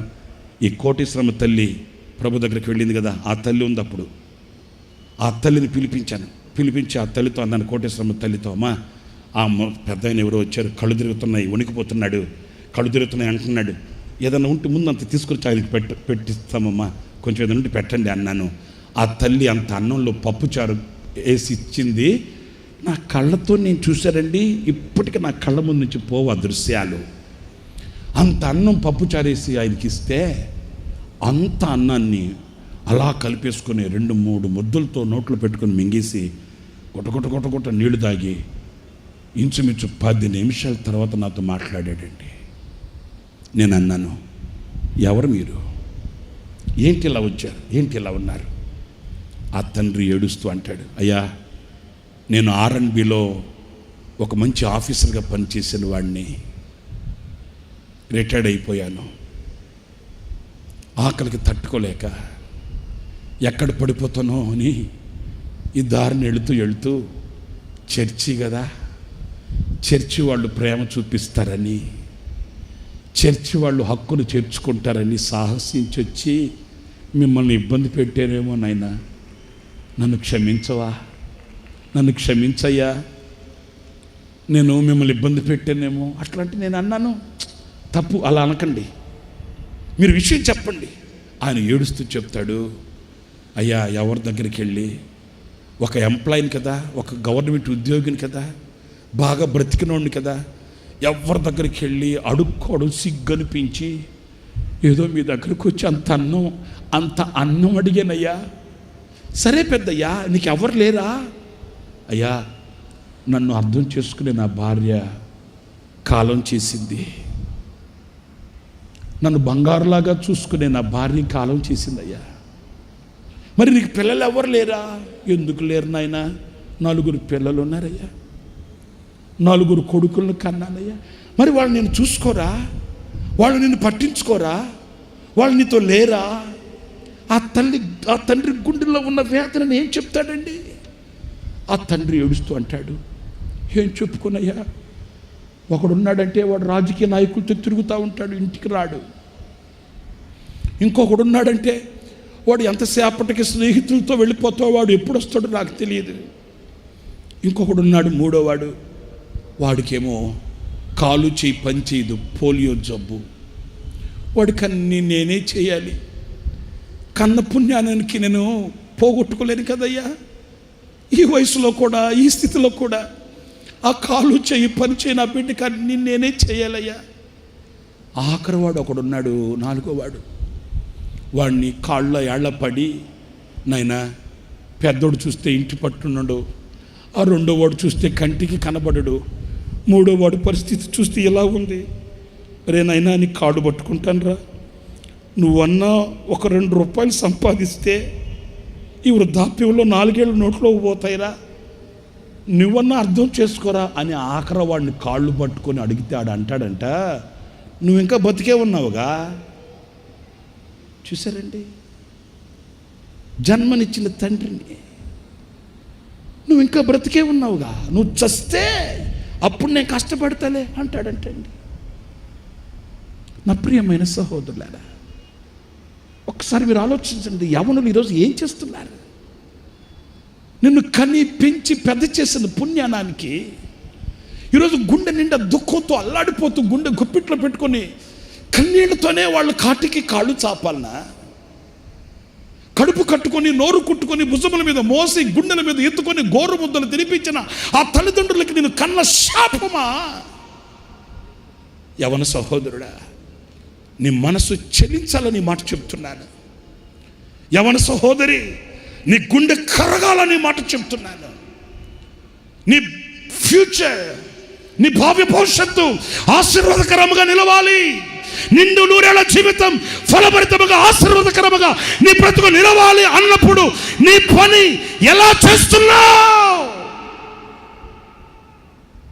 దేవుడు నీకు ఇచ్చిన పని, దేవుడు నీకు ఇచ్చిన కర్తవ్యం, దేవుడు నీకు ఇచ్చిన స్థానానికి ఎలా న్యాయం చేస్తున్నావు? నీ క్రియలు వజ్రపు ముక్కతో రాస్తున్నాడు నా దేవుడు. కుటుంబపు బాధ్యతలు ఎరిగి తెగించి మాట్లాడుతున్నాను. ఈరోజు నీ కళ్ళకు కనబడే తల్లి ఒకరోజు కనబడకుండా పోతుంది. ఈరోజు నీ కళ్ళకు కనబడే ఈ తండ్రి ఒకరోజు కనబడకుండా పోతాడు. కనబడకుండా పోయిన తర్వాత అయ్యో నా తల్లికి నేను ఏం చేయలేకపోయానే అని నువ్వు ఏడ్చి ప్రయోజనం లేదు కదా. నీకు కనబడే తండ్రి కనబడకుండా పోయిన తర్వాత నా తండ్రికి నా చేతులతో ఒక ముద్ద పెట్టలేకపోయానే అని నువ్వు కన్నీళ్ళు కార్చిన ప్రయోజనం ఉండదు కదా. క్రైస్తవ సహోదరుడా, యవనస్తుడా, నా సహోదరుడా, నా సహోదరి, వాని పని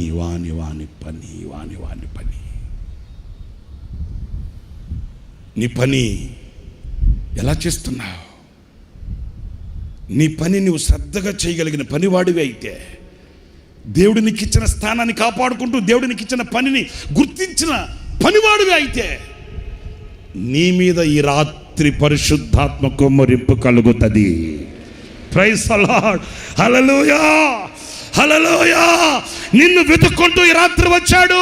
ఈ రాత్రి నువ్వు ఎంతమందిలో కూర్చొని ఉన్నా, ఎక్కడ కూర్చొని ఉన్నా, ఏ మూల కూర్చొని ఉన్నా, ఏ చీకటిలో ఉన్నప్పటికీ కూడా ఆయనని పని చూస్తాడు, ఆయనని కార్యక్రమాన్ని చూస్తాడు, నీ కర్తవ్యాన్ని చూస్తాడు.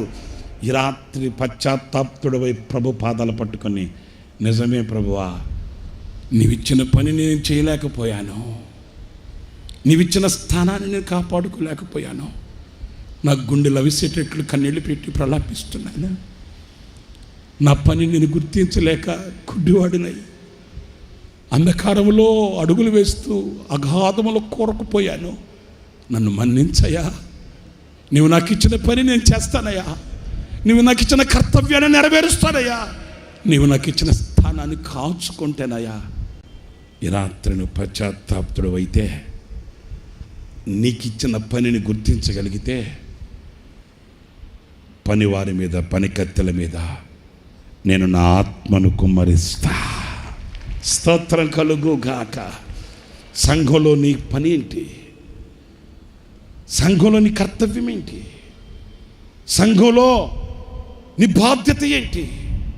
ఏదో సంఘం సంబరంగా కనబడితే, సంఘం అందంగా కనబడితే, సంఘం కళకళ కనబడితే, ఏదో తెల్ల బట్టలు వేసుకొని, బైబిల్ పట్టుకొని, పాటల పుస్తకం పట్టుకొని, కంచెలు పట్టుకొని ఓ దేవుని సన్నిధికి వెళ్ళిపోవడం మాత్రమే కాదు.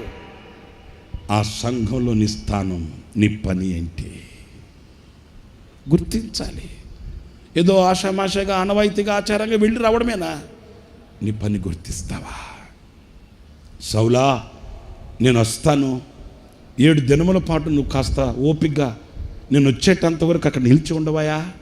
నేను వచ్చిన తర్వాత నీకు ఏది క్షేమమో, ఏది ఆశీర్వాదకరమో, నీవు చేయవలసిన పని ఏంటో నేను చెప్తాను అని చెప్పాడు ప్రవక్త. ఉన్నాడా? హలో, మాట్లాడరేంటి? ఉన్నాడా? లేడు. ప్రవక్త ఏం చెప్పాడు? నేను వస్తాను, నేను వచ్చేంత వరకు కాస్త ఓపికతో అక్కడ కాచుకొని ఉండు, నువ్వు ఏం చేయాలో, నీవు చేయవలసిన ఆ పని ఏంటో నేను చెప్తాను, ఆగవాయా బాబు అన్నాడు. ఉండడే. ప్రవక్త రాకమునిపే ఈయనకి ఉద్రేకం వచ్చేసింది. ప్రవక్త రాకమునిపే ఈయనకి వైరాగ్యం వచ్చేసింది. ప్రవక్త రాకమునిపే ఈ జేజేలు కొట్టేవాళ్ళు, జెండాలు పట్టుకునేవాళ్ళు, ఈ పొగిడేవాళ్ళు ఉంటారు కదండి. అన్నా నీకేంటన్నా, నువ్వు కింగ్ అన్నా, నీకేంటన్నా కొదువా? దేవుడు నిన్ను ఏర్పరచుకున్నాడన్నా, దేవుడు నిన్ను కోరుకున్నాడన్నా, అసలు నీ హంగు, నీ రంగు, అసలు నువ్వు సొక్కల చంద్రుడు అన్నా నువ్వు అని పొగిడేరేమో. ఆయన రాకమునిపి ఈయనే బలర్పించేశాడు. నువ్వు చేయాల్సిన పని ఏంటి? నువ్వు చేసే పని ఏంటి? నీకు అప్పగించిన పని ఏంటి? నీవు తొందరపడి చేస్తున్న పని ఏంటి? నువ్వు చేయవలసిన పని చేయకుండా, దేవుడు నీకు అప్పగించిన పని చేయకుండా, నీ గురుతర బాధ్యతని గుర్తించకుండా చేయకూడని అవివేకమైన పని. ఏ పని? అవివేకమైన పని. క్లుప్తంగా నేను చెప్పి ముగిస్తున్నాను. దైవజనుడు వచ్చాడు. ఎప్పుడు వచ్చాడు తెలుసండి? బలి అర్పించి ముగించుట తోడనే. ఆ వచ్చేదాన్ని ఇంకా 10 నిమిషాల ముందు రాకూడదంట బాబు అంటే, ఆయన అంటాడు, ఎందుకు వస్తాను? రాను, నీ బుద్ధి ఏంటో బయట పడాలిగా. వచ్చేవాడు ఒక 10 నిమిషాల ముందు వచ్చి ఉంటే ఇలాంటి ఇబ్బంది లేకుండా ఉండేది కదా. రాను. నీ అంతరంగంలో దాచబడి ఉన్న ఆ చీకటి, నీ గుండె లోతుల్లో గూడు కట్టుకొని ఉన్న అవిధేయత, దేవుడు నీకు ఇచ్చిన పనిని గుర్తించలేని ఆ గుడ్డితనం బయటికి రావాలి కదా. ప్రవక్త రావడం చూడడం, వెంటనే ప్రవక్త అన్నాడు సౌలుతో, సౌలా, ఓ సౌలా. సమూయేలు రాసిన మొదటి గ్రంథం 13వ అధ్యాయం, సమూయేలు రాసిన మొదటి గ్రంథం 13వ అధ్యాయం 13వ వాక్యం చదువుతారండి. అందుకు సమూయేలు ఇట్లా, నేను నీ దేవుడైన యెహోవానికి ఇచ్చిన ఆజ్ఞను గైకొనక నీవు అవివేకపు పని చేసితివి. నీ రాజ్యమును ఇశ్రాయేలీయుల మీద సదాకాలము స్థిరపరచుటకు యెహోవా తలచి ఉండెను. అయితే నీ రాజ్యము నిలవదు. Finish work. నీ రాజ్యాన్ని స్థిరపరచాలనుకున్నాడు, నీ రాజ్యాన్ని గగనానికి ఎత్తాలనుకున్నాడు, నిన్ను శిఖరాలలో ఉంచాలనుకున్నాడు, గాలి మేడల్లో మిద్దులు కట్టి అక్కడ పెట్టాలనుకున్నాడు, నిన్ను ఊహించని ఊరేగింపులో నిన్ను ఆయన ఉంచాలని కోరుకున్నాడు. ఈ అవివేకమైన పని ఎవడిచ్చాడు నీకు? పని ఎవడు చేయమన్నాడు నిన్ను పని? నీ అవివేకపు పని నీ రాజ్యమును తునాతునకలు చేసేసింది. క్షమించండి ప్రియులారా ఈ మాట అంటున్నానని. నీ అవివేకపు పని నీ కుటుంబాన్ని పటాపంచలు చేసింది. నీ అవివేకపు పని నీ జీవితాన్ని కుక్క చింపిన ఇస్తరి చేసింది. నీ అవివేకపు పని సమాజంలో నీకు విలువ లేకుండా చేసేసింది. వాని పని, గాడిద పని గాడిదే చేయాలి, గుర్రం పని చెప్పరేంటి అంతే. తల్లి పని తల్లే చేయాలి, తండ్రి పని తండ్రి చేయాలి, కాపరి పని కాపరే చేయాలి, గొర్రె పని నీ పని నువ్వు గుర్తిస్తే, ఆ పని నువ్వు చేస్తే, ఆ పని వారి మీద ఆయన బలమైన అభిషేకం నింపుతాడు. స్తోత్రం కలుగుగాక. చిన్న సాక్ష్యం కూడా చెప్తాను. అంటే ఒక విశ్వాసంలో ఉండవలసిన మెలకువ గురించి చెప్తున్నాను. అది హోసన్నా మినిస్ట్రీస్ ప్రారంభించి 25వ సంవత్సరం, సిల్వర్ జూబ్లీ వేడుక ఆ సంవత్సరం. సరే, ఒకరోజు సాయంకాలం అన్న గోరంట్లకు వచ్చి, అప్పుడు పాత మందిరం, వివేకమైన పని ఎలా ఉంటుంది, అవివేకమైన పని ఎలా ఉంటుంది చెప్తున్నాను వినండి. గోరంట్లోకి వచ్చి అన్న కుర్చీ వేసుకుని కూర్చున్నాడు. నా దగ్గరకు వచ్చి చెప్పారు, అన్న పిలుస్తున్నాడు నిన్ను. అట్లా అంటే 102 కాసింది జ్వరం, అంతే కదా. సరేనని పరిగెత్తుకుంటూ వెళ్ళాను. వెళ్తే అన్న అన్నాడు, రేయ్ చాక్ పీస్ ఉందా? చాక్ పీస్ అన్న ఉండాలన్న, తీసుకురాపో. పరిగెత్తుకుంటూ తీసుకొచ్చాను. అన్న అన్నాడు, మంది హోసన్నా మినిస్ట్రీస్ కదా, హెచ్ ఉంటుంది కదా. అవునన్న. హెచ్కి సిలువ ఉంటుంది కదా. అవునన్న. ఆ హెచ్ సిలువలో 25 అనే అంకి రావాలరా. ఇదిగో ఈ నా బండ్ల మీద గీ, ఎట్లా గీస్తావు గీ అట్లా అన్నాడు. సరేనని ఇంకా చాక్ పీస్ నీళ్ళలో తడిపి అన్నతో కూడా వీరేంద్ర కుమార్ గారు, వీరిద్దరు కుర్చీలో కూర్చొని ఉన్నారు. నాకు చాక్ పీస్ ఇచ్చారు. నేను నీళ్ళలో తడిపి తాడు కట్టుకొని ఆ హెచ్లో 25 వచ్చేటట్లు గీయమంటే అది కింద నేల మీద ఆ నా బండ్ల మీద గీస్తున్నానండి. అంతలో ఏం జరిగింది, ఈ పాటల పుస్తకాలు ప్రింట్ చేయించుకొని పాలన్నని చనిపోయాడు, ప్రభు దగ్గరికి వెళ్ళిపోయాడు ఆయన. ఆ పాలన్న పాటల పుస్తకం ప్రింట్ తీసుకొని ప్రూఫ్ తీసుకొచ్చాడు అన్న దగ్గరికి. అప్పుడు నేను కింద ఆ హెచ్, ఇప్పుడు మనకు గోరంట్లలో ఉంది కదా హెచ్ ఉంటుంది, 25 ఉంటుంది కదా, అది నమూనా కింద గీస్తున్నాను. అప్పుడు ఆ పాలన్న ఆయన బలిపెట్ట పాటల పుస్తకం ప్రింట్ ప్రూఫ్ తీసుకొని వస్తే అన్నకి ఇచ్చాడు. అన్న వీరేంద్ర కుమార్ గారు ఇద్దరు కూర్చొని మాట్లాడుకుంటూ వీరేంద్ర కుమార్ గారిని అన్న ఒక మాట అడిగాడు. మీకు అందరికీ తెలియాలండి. ఏమడిగాడంటే, అప్పట్లో పాటల పుస్తకంలో పాటలకి కింద ఒక చిన్న బార్డర్ ఇచ్చి ఆ బార్డర్లో స్వరపద కల్పనలు అని రాసేవాళ్ళు అన్న. ప్రతి పాటకి స్వరపద కల్పనలు. బ్రదర్ ఏసన్న గారు అన్నీ అన్న రాసిన పాటలేగా, అన్నిటికీ అన్న పేరే కదా ఉంటుంది. ఇప్పుడు అన్న వీరేంద్ర కుమార్ గారిని అడిగాడు. ఆయన పెద్ద వ్యక్తి, అన్ని రంగాల్లో అనుభవం కలిగిన వ్యక్తి. ఇక ఏసన్న గారు వీరేంద్ర కుమార్ గారిని అడిగాడు, అన్న ఒక చిన్న ఆలోచన అడుగుతున్నాను మిమ్మల్ని, చెప్పండి. ఇప్పుడు ఇవన్నీ నేను రాసిన పాటలే కదా, ఎవరు రాస్తే ఏముంది? ఈ క్రింద స్వరపద కల్పనలు బ్రదర్ ఏసన్న అని రాయడం అవసరమా? ఈ పాటల పుస్తకంలో పాటలు అందరూ కలిసి పాడుకోవడానికి కదా. ఇప్పుడు ఇక్కడ స్వరపద కల్పనలు బ్రదర్ ఏసన్న అని రాయడం అవసరమా? మీ అభిప్రాయం చెప్పండి అని వీరేంద్ర కుమార్ గారిని అడిగాడు అన్న. చూడండి ఆ దైవ జ్ఞానం ఎట్లుంటుందో చూడండి. ఒక విశ్వాసి యొక్క మెలకువ ఎట్లా ఉంటుందో చూడండి.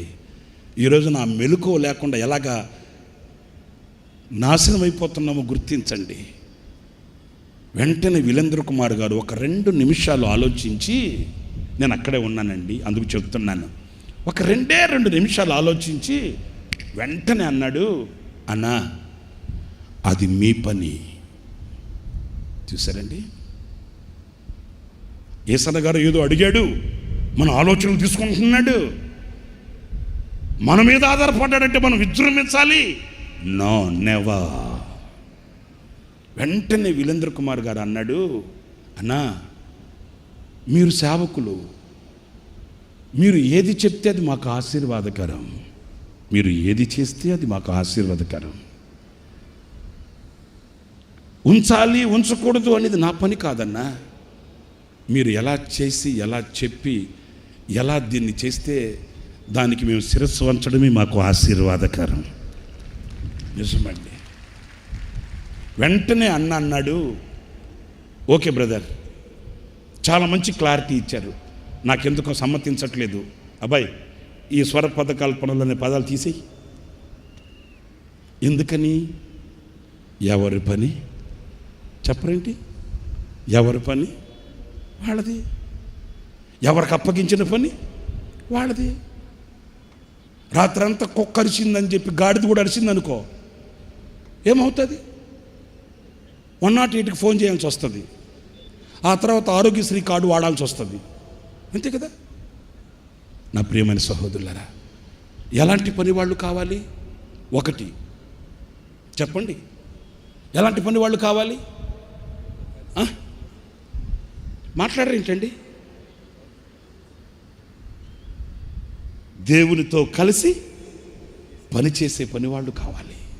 2, వాని పని, తన పని తాను చేసే పనివాడు కావాలి. ఒక్క 10 నిమిషాలు ఒక్క మాట నేను చెప్పి ముగిస్తాను. అయినా మీరు ఎక్కడికి వెళ్తారేంటి? ఈరోజు శనివారంగా ఈ రాత్రంతా మనకి ఎక్కడే కదా, ఎక్కడికి వెళ్తారేంటి? అందరు ఇక్కడ ఉండేవాళ్లే కదా. ఇక టైం పెట్టుకొని చెప్పాల్సిన అవసరం ఏముందేంటి? ఇంకో మాట చెప్తాను, ఆఖరిగా చిన్న మాట. అదేంటంటే సంఖ్యాకాండం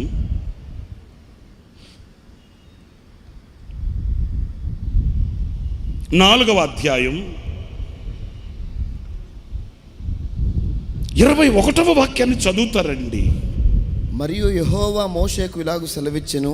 ప్రియులారా చూడండి, యెహోవా మోషేకు ఇలాగు సెలవిచ్చెను, గెర్షోనీయులను వారి వారి పితరుల కుటుంబముల చొప్పునను వారి వారి వంశముల చొప్పునను, జాగ్రత్తగా వినాలండి, వాళ్ళ యొక్క వంశముల చొప్పునను లెక్కించి వ్రాయించుము. 30 ఏండ్లు మొదలుకొని 30 ఏళ్ళు మొదలుకొని 50 సంవత్సరాల వయసు కలిగి ప్రత్యక్ష గుడారంలో నోటిట్ ఈ మాట మనకు కావాలి. 30 నుంచి 50 సంవత్సరాల వయసు కలిగిన వాళ్ళు ప్రత్యక్షపు గుడారంలో సేవ చేయుటకు సేవ, అందరు చెప్పండి, సేవ చేయుటకు, సేనలో పని చేయు చేరు వారందరికీ లెక్కింపబడింది. ఇక్కడ మనం గమనించాల్సింది,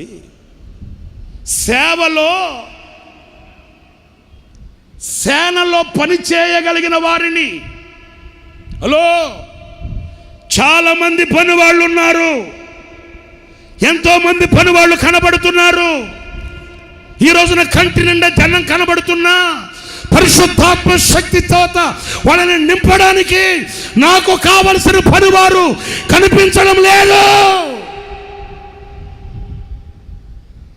ఎవరో పనివారు? ఎలాంటి పనివారు? ఏ యోగ్యత కలిగిన పనివారు? ఏ అర్హత కలిగిన పనివారు?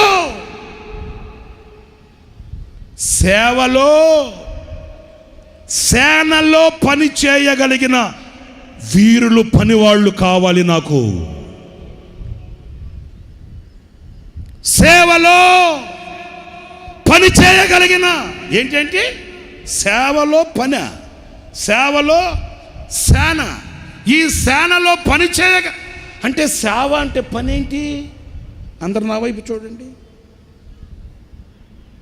నేనప్పుడు వెసులన్నని ఏసన్న గారు తెనాలికి పంపించారు, ఏది రన్నింగ్ టీంలో నుంచి. సరే, వెసులన్న తెనాలికి ట్రాన్స్ఫర్ అయ్యి వెళ్ళిన తర్వాత ఆ బాధ్యతలన్నీ ఇక నేను చూసుకుంటున్నాను రన్నింగ్ టీంలో. అప్పుడు అన్న అన్నాడు, అరే మన దగ్గర ట్రైనింగ్ చేయడానికి వచ్చున్నారు కదా కొత్తగా సేవకులు, వాళ్ళలో ఒక 5 మందిని మీతో కూడా తీసుకెళ్ళి కొంచెం తరబీదు చేయండిరా అట్లా అన్నాడు. సరేనని నేను ఒక 5 మందిని అక్కనడిగి, మేము మీటింగ్కి వెళ్ళేటప్పుడల్లా ఒక్కొక్క గ్రూప్ని 5 మందిని తీసుకెళ్తుంటే వాళ్ళల్లో ఒక కుర్రాడు, కొత్తగా వచ్చిన సేవకి వచ్చిన నా అబ్బాయి మాతో వస్తాడు. అక్కడ దిగుతాడు, దిగిన తర్వాత ఏ చెట్టో పుట్టో చూసుకుంటాడు, వెళ్ళి అక్కడ కూర్చుంటాడు. నేను పిలిచి, తమ్ముడా ఏంటి, లైట్లు కట్టుకోవాలి, వైర్లు కట్టుకోవాలి, మైకులు పెట్టుకోవాలి, పాటలు పాడాలి, ఇన్ని పని పెట్టుకోండి, నువ్వు వాడు కూర్చున్నావంటే ఏమన్నాడు తెలుసండి, అనో పని చేయడానికి రాలా మేము ఇక్కడికి సేవకి. మరి ఎందుకు వచ్చా అంటున్నారండి?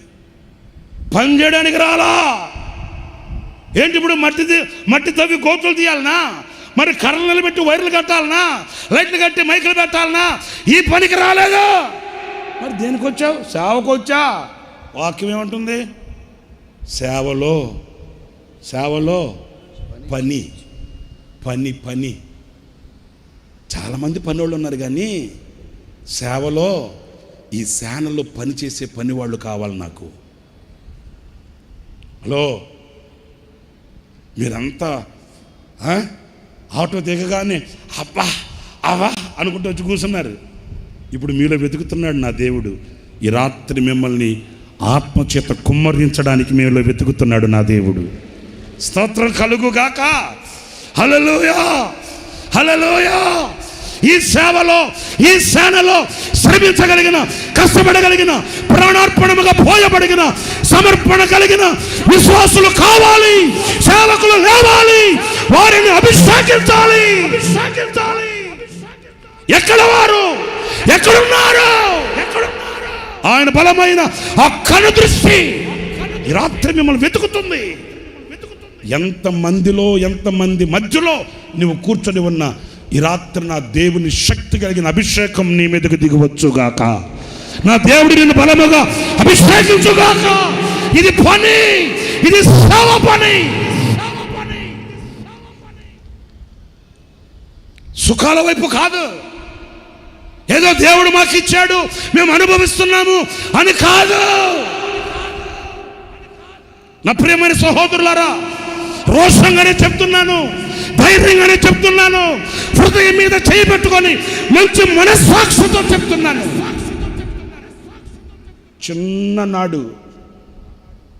చిన్ననాడు ఏమి తెలియని వయసులో నా ఆత్మీయ తండ్రి దైవజ్ఞులు లేసన్ గారి దగ్గరికి వచ్చాము. నేనే కాదు, మేమందరం కూడాను. మేము నేర్చుకుంది నా తండ్రి మనస్సు, అదిగో ఆ పనివాడు సేవలో ఎలాగా కరిగిపోయాడు. అదిగో ఆ పనివాడు సేవలో ఎలా ఆహుతి అయిపోయాడు. అదిగో ఆ పనివాడు ఎలా కొవ్వొత్తు వలె కరిగి కరిగి కరిగి కరిగి ఈ సేవ పని కడముట్టించాడు. ఈ మా కళ్ళతో మేము చూసిన దానినే మేము బాటగా వేసుకున్నాం. ఈనాటికి ఆయుధంగా ధరించుకున్నాం.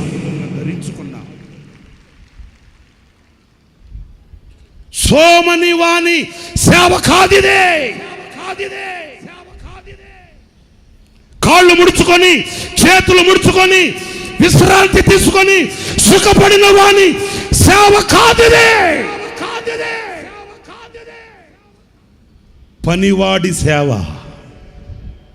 పనివాని సేవ ఆఖరి శ్వాస వరకు శరీరమే గొల్లగా మార్చబడి కళ్ళు కుళ్ళిపోయి ఒళ్ళు గొల్లైపోయి అలాగా ఆహుతి అయిపోతూ ఉన్నప్పటికీ ఏ పనివాడు మరణం అనే పడక మీద పడుకుని పిడికిలు బిగించి, దేవా ఇంకొక అవకాశం నాకు ఇస్తే ఈ భారతదేశాన్ని ఒక ఊపుతానని ఆఖరి కంఠముతో ఆఖరి స్వరముతో నినాదం పలికాడు. ఆ పనివాని సేవనే.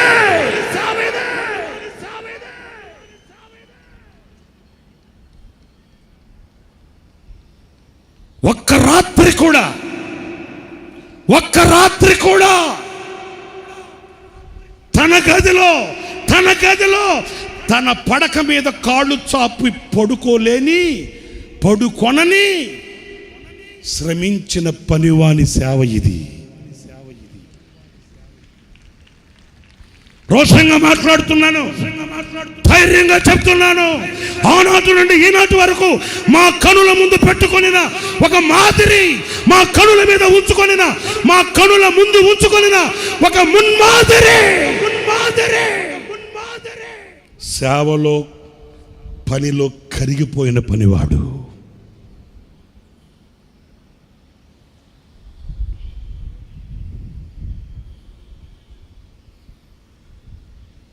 నేను విజయవాడలో యనమల కుదురులో ఉన్నానండి.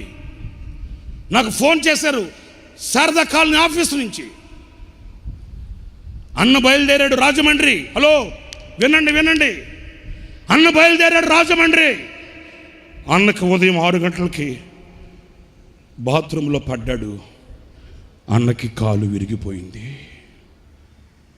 కానీ రాజమండ్రి వెళ్ళాలని డేట్ ఇచ్చాడు అన్న. ఆరోగ్యం బాగోలేదు, ఒళ్ళు క్షీణించిపోతుంది. అప్పటికే అన్న చాలా కరిగిపోయాడు. ఆ రోజు ఏం జరిగింది? ఉదయం బాత్రూంలో పడ్డాడు, కాలు విరిగింది. అన్న రాజమండ్రి బయలుదేరాడు, బ్రేక్ఫాస్ట్ చేయలేదు. నీకేమైనా అవకాశం ఉంటే వెళ్ళి అన్నను కలిసి బ్రేక్ఫాస్ట్ ఇవ్వగలరా అని అడిగారు నన్ను. పిచ్చోళ్ళలారా, ఏం మాట్లాడుతున్నారు మీరు? వెళ్ళగలరా ఏంటి? ఫోన్ పెట్టే. వెంటనే నేను బ్రేక్ఫాస్ట్ కొంచెం టిఫిన్లో పెట్టుకొని రామవరపాడు రింగ్ రోడ్ దగ్గరికి వెళ్ళిపోయాను. అన్న బయలుదేరాడు. మరి కాలు విరిగితే ఎలాగ బయలుదేరేశాడు. వెంటనే పరుగున రామవరపాడు రింగ్ రోడ్ దగ్గరికి వెళ్ళిపోయి సిగ్నల్ సెంటర్లో నిలబడిపోయాను. అన్న కారు కొరకు వేచి చూస్తున్నాను. అన్నకి కాలు విరిగింది, రాజమండ్రి బయలుదేరేశాడట. ఎలాగా ఏంటి? కాలు విరిగితే ఎలాగ బయలుదేరాడు? ఓకే, చూస్తున్నాను, కళ్ళకి ఒత్తులు పెట్టుకొని చూస్తున్నాను. అన్న కారు వస్తూ ఉంది. నేను అన్న కారును చూడక మునిపి అన్న కారులో నన్ను చూశాడట. డ్రైవర్తో అంటాడట, ఈడేంటి ఈరోజు ఆదివారం అయితే ఇక్కడున్నాడేంటి ఈడు? చూశారండి, పనివాడి లక్షణం అది. ఈడు ఇక్కడున్నాడేంటి? కారు వచ్చింది, అడ్డపడ్డాను, చెయ్యాపి అన్న. కారు ఆపాడు. వెంటనే వెళితే గ్లాస్ దింపాడు. అన్న, రే ఇక్కడున్నావేంటి? ఆరాధన టైం కదా అన్న. నాకు 10 గంటలకు ఆరాధన. మరి ఇక్కడికి ఎందుకు వచ్చావు? అన్న, మీకు బ్రేక్ఫాస్ట్ ఇచ్చాను. నాకెందుకు రా బ్రేక్ఫాస్ట్? ఆరాధన కదా, నువ్వు అక్కడ ఉండాలి కదా అన్న. సరే కానీ నేను రాజమండ్రి దాకా వస్తానన్నా. నాకు తెలుసు అన్న మనసు, నాకు తెలుసు. మీకు ఎలాగ జరిగిందంట కదా అంటే అన్న ఒప్పుకోడు. అందుకని నాకు అన్న మనసు తెలుసు. అన్న నేను రాజమండ్రి దాకా వస్తానన్నా. ఎందుకురా? కాదన్నా, రాజమండ్రి దాకా వస్తాను. కాదురా, నీకు ఆరాధన ఉంది కదరా, నువ్వు వెళ్ళరా అన్న. కాదన్నా. అరే ఏం మాట్లాడుతున్నావు? ఆ బ్రేక్ఫాస్ట్ నాకు ఇచ్చి. నేను తింటాను లేను, వెళ్ళు. నేను తింటాను లేను, వెళ్ళరా. పిల్లల 2 కళ్ళతో నీళ్లు పెట్టుకున్నాను, వెనకడుగు వేసాను, కారు వెళ్ళిపోయింది. విజయవాడ టు రాజమండ్రి విరిగిన కాలు మడత పెట్టుకొని రాజమండ్రి వెళ్ళి విశ్వనాథ్ని పిలిచి, నీకు కార్డ్లెస్ మై కొనిపెట్టాను కదా, అదే ఇది. అప్పటికే విశ్వనాథ్కి ఫోన్ వెళ్ళింది. విశ్వనాథ్ అన్నాడు, అన్నా కాలు విరిగిందంట కదా, ఎందుకు వచ్చారు మీరు, ఎట్లా భరించారన్నా? నాకు కాలు నొప్పి కంటే నా బిడ్డలు ఎదురు చూస్తున్నారన్న బాధ ఎక్కువగా ఉందిరా. నా కాలు విరిగిపోయింది కాదనట్లేదు. నా కాలు విరిగిన బాధ కంటే నా బిడ్డల దేవుని వాక్యం కొరకు వేచి చూస్తున్నారే, నా బిడ్డల దేవుని వాక్యం కొరకు ఎదురు చూస్తున్నారే, వారిని నేను ఆశీర్వదించాలి, నా బిడ్డల్ని ఆశీర్వదించాలి అనే బాధ. నా ప్రియమైన సహోదరులారా, పనివాళ్ళు కావాలి. ఎలాంటి పనివాళ్ళు కావాలి? ఎలాంటి పనివారు కావాలి? ఎలాంటి పనివారి మీద అభిషేకం కుమ్మరించబడుతుంది? కాలు విరిగితే కాలు మడత పెట్టుకొని, అదిగో చూడండి, దాంట్లో నమ్మకమైన పనివాని సేవ, నమ్మకమైన సేవకుని పని. అదిగో చూడండి, ఆ ఎల్ఈడిలో చూడండి, కారులో కూర్చొని దేవుని మాటలు వినడానికి వచ్చిన ఆ ప్రజలను దీవించి ఆశీర్వదించి తన బిడ్డల్ని కనులారా చూసుకొని నమ్మకమైన పనివాడు, నమ్మకమైన పనివాడు. శరీరం కరిగిపోతున్నా, రక్తం ఆవిరైపోతున్నా, కళ్ళు దృష్టి, కంటి దృష్టి తగ్గిపోతున్నా, పని విడువని, కర్తవ్యం మరువని నమ్మకమైన పనివాడు.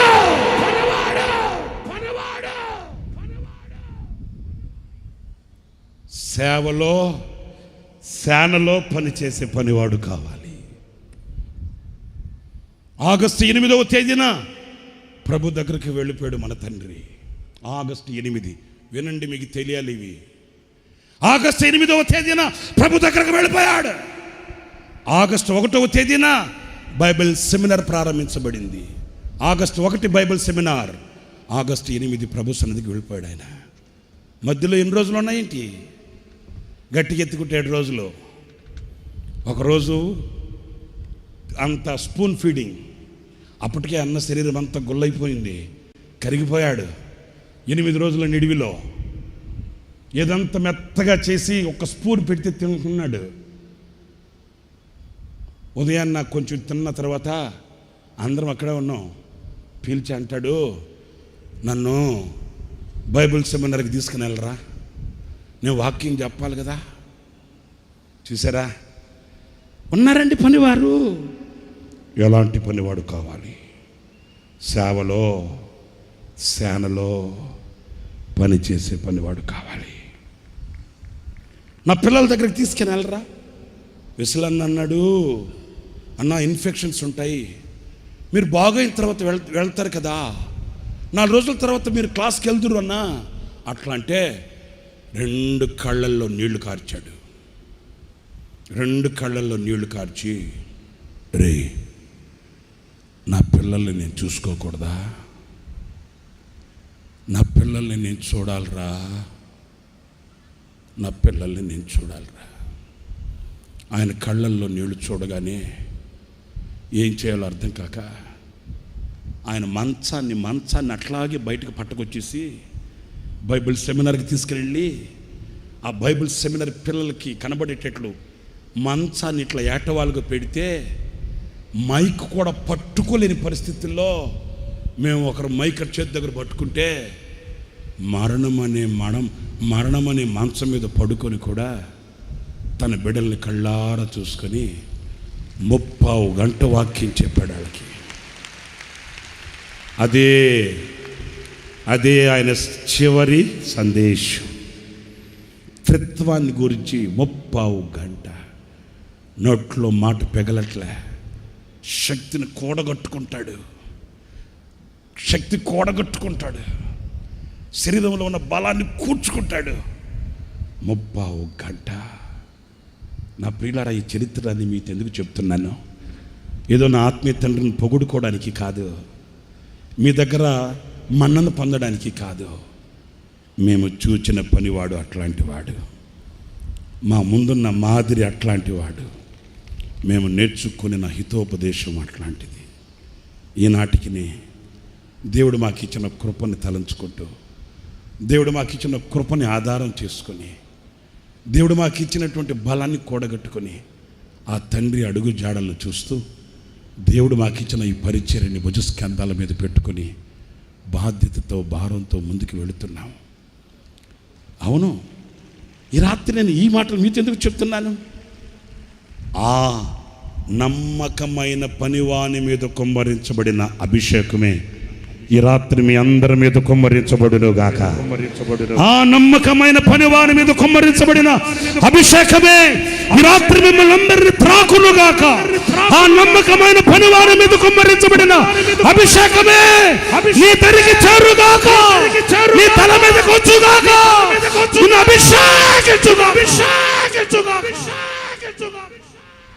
ఆ నమ్మకమైన పనివానిని నింపిన ఆ అభిషేకం ఆనాటికే ముగించబడలేదు. యెషయా గ్రంథంలో మీరు చదువుతారు, నీ మీద కుమ్మరించబడిన ఆత్మ నీ పిల్లల మీద, నీ పిల్లల పిల్లల మీద, నీ సంతతి మీద నేను కుమ్మరిస్తాను అన్నాడు.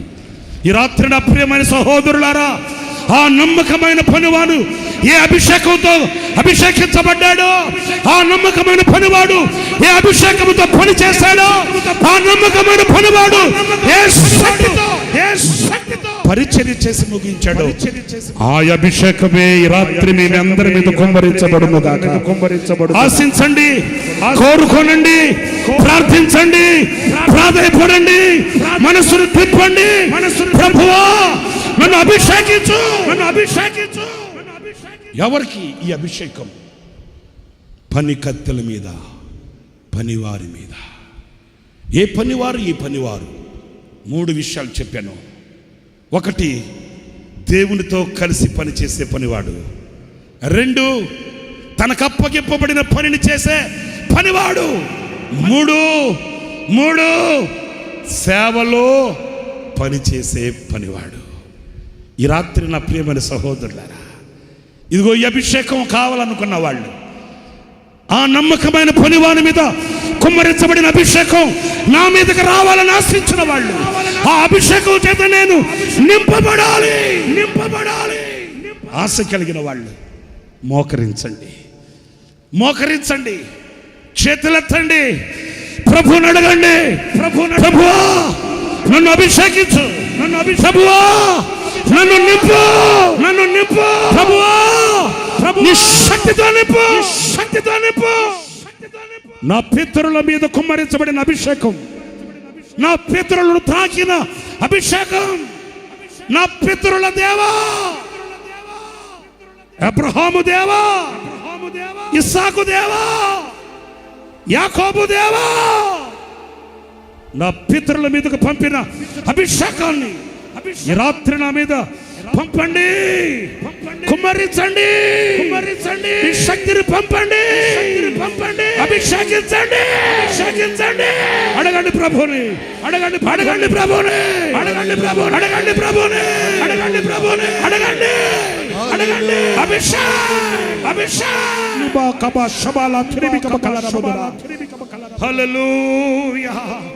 హల్లెలూయా. నన్ను దాటిపోవద్దు ప్రభువా, నన్ను దాటిపోవద్దు. పరిశుద్ధాత్మాభిషేకం, పరిశుద్ధాత్మాభిషేకం. అది ఒక్కొక్కరి మీద దేవుడు కుమ్మరించబోతున్నాడు. పొందుకో దేవుని శక్తిని, పొందుకో దేవుని శక్తిని, పొందుకో దేవుని శక్తిని.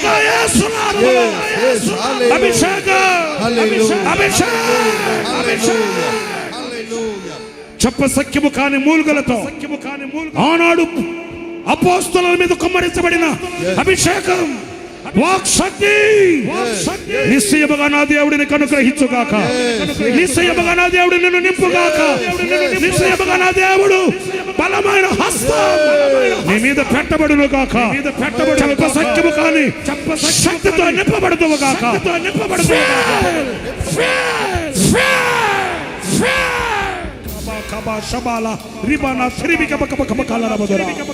చప్పట్లు కొడుతూ చప్పట్లు కొడుతూ చప్పట్లు కొడుతూ పొందుకో దేవుని శక్తిని, పొందుకో దేవుని శక్తిని, దేవుని అభిషేకం. yes yes yes hallelujah hallelujah. ఏలియా మీద కుమ్మరించబడిన అభిషేకం, ఎలీషా మీద కుమ్మరించబడిన అభిషేకం, మేడగదిలో కుమ్మరించబడిన అభిషేకం.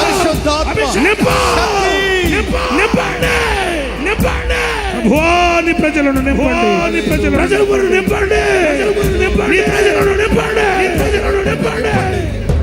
Thank you Lord, thank you Lord, thank you Lord. హల్లెలూయా హల్లెలూయా హల్లెలూయా. అంత్య దినములో తన పరివారి మీద, పనికత్తెల మీద ఆత్మను కుమ్మరిస్తానని సెలవిచ్చిన దేవుడు ఈ రాత్రి మన మధ్యలో సంచరిస్తూ ఉన్నాడు. పరిశుద్ధాత్ముడు తన శక్తితో నిన్ను నింపబోతూ ఉన్నాడు. కుడి చేతిని పైకెత్తి తీర్మానంతో ప్రార్థన చేసుకో ప్రభు సన్నిధిలో. ప్రతి వాళ్ళు కుడి చేతిని పైకెత్తి ఒక తీర్మానంతో, యేసుతో కలిసి పని చేస్తాను.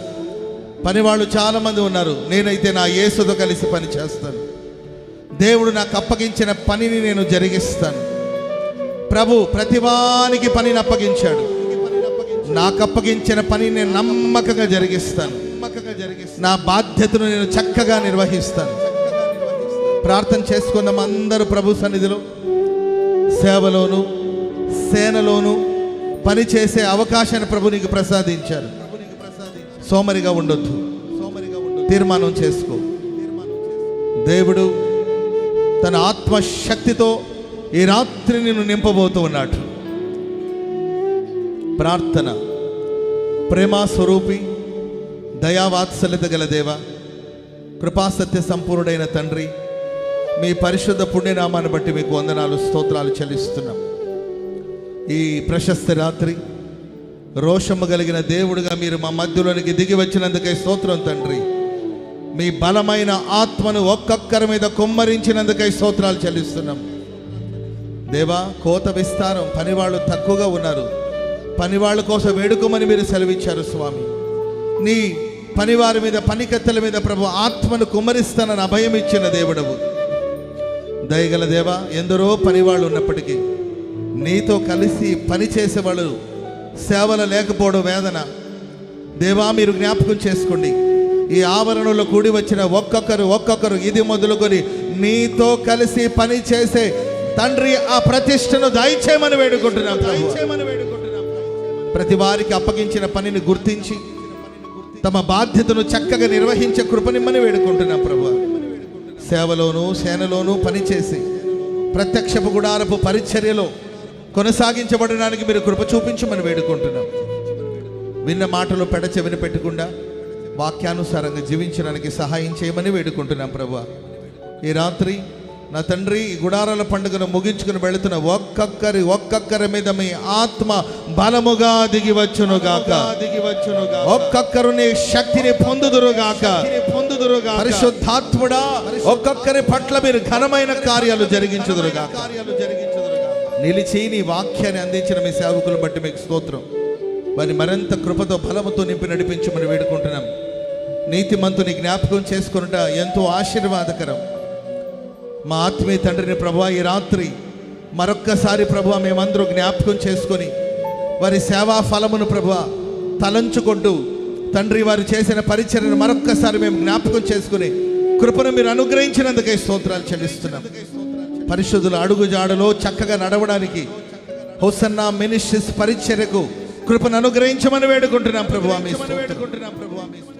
మీ సేవకుల్ని ప్రభువా మేము మాదిరిగా ఉంచుకొని వారి అడుగుజాడలు నడిపించబడడానికి సహాయం చేయమని కోరుకుంటూ ఘనత మహిమా ప్రభావాలు మీకే ఆరోపిస్తూ యేసు నామాన ప్రార్థన చేసి అడిగి వేడుకుంటున్నాం తండ్రి.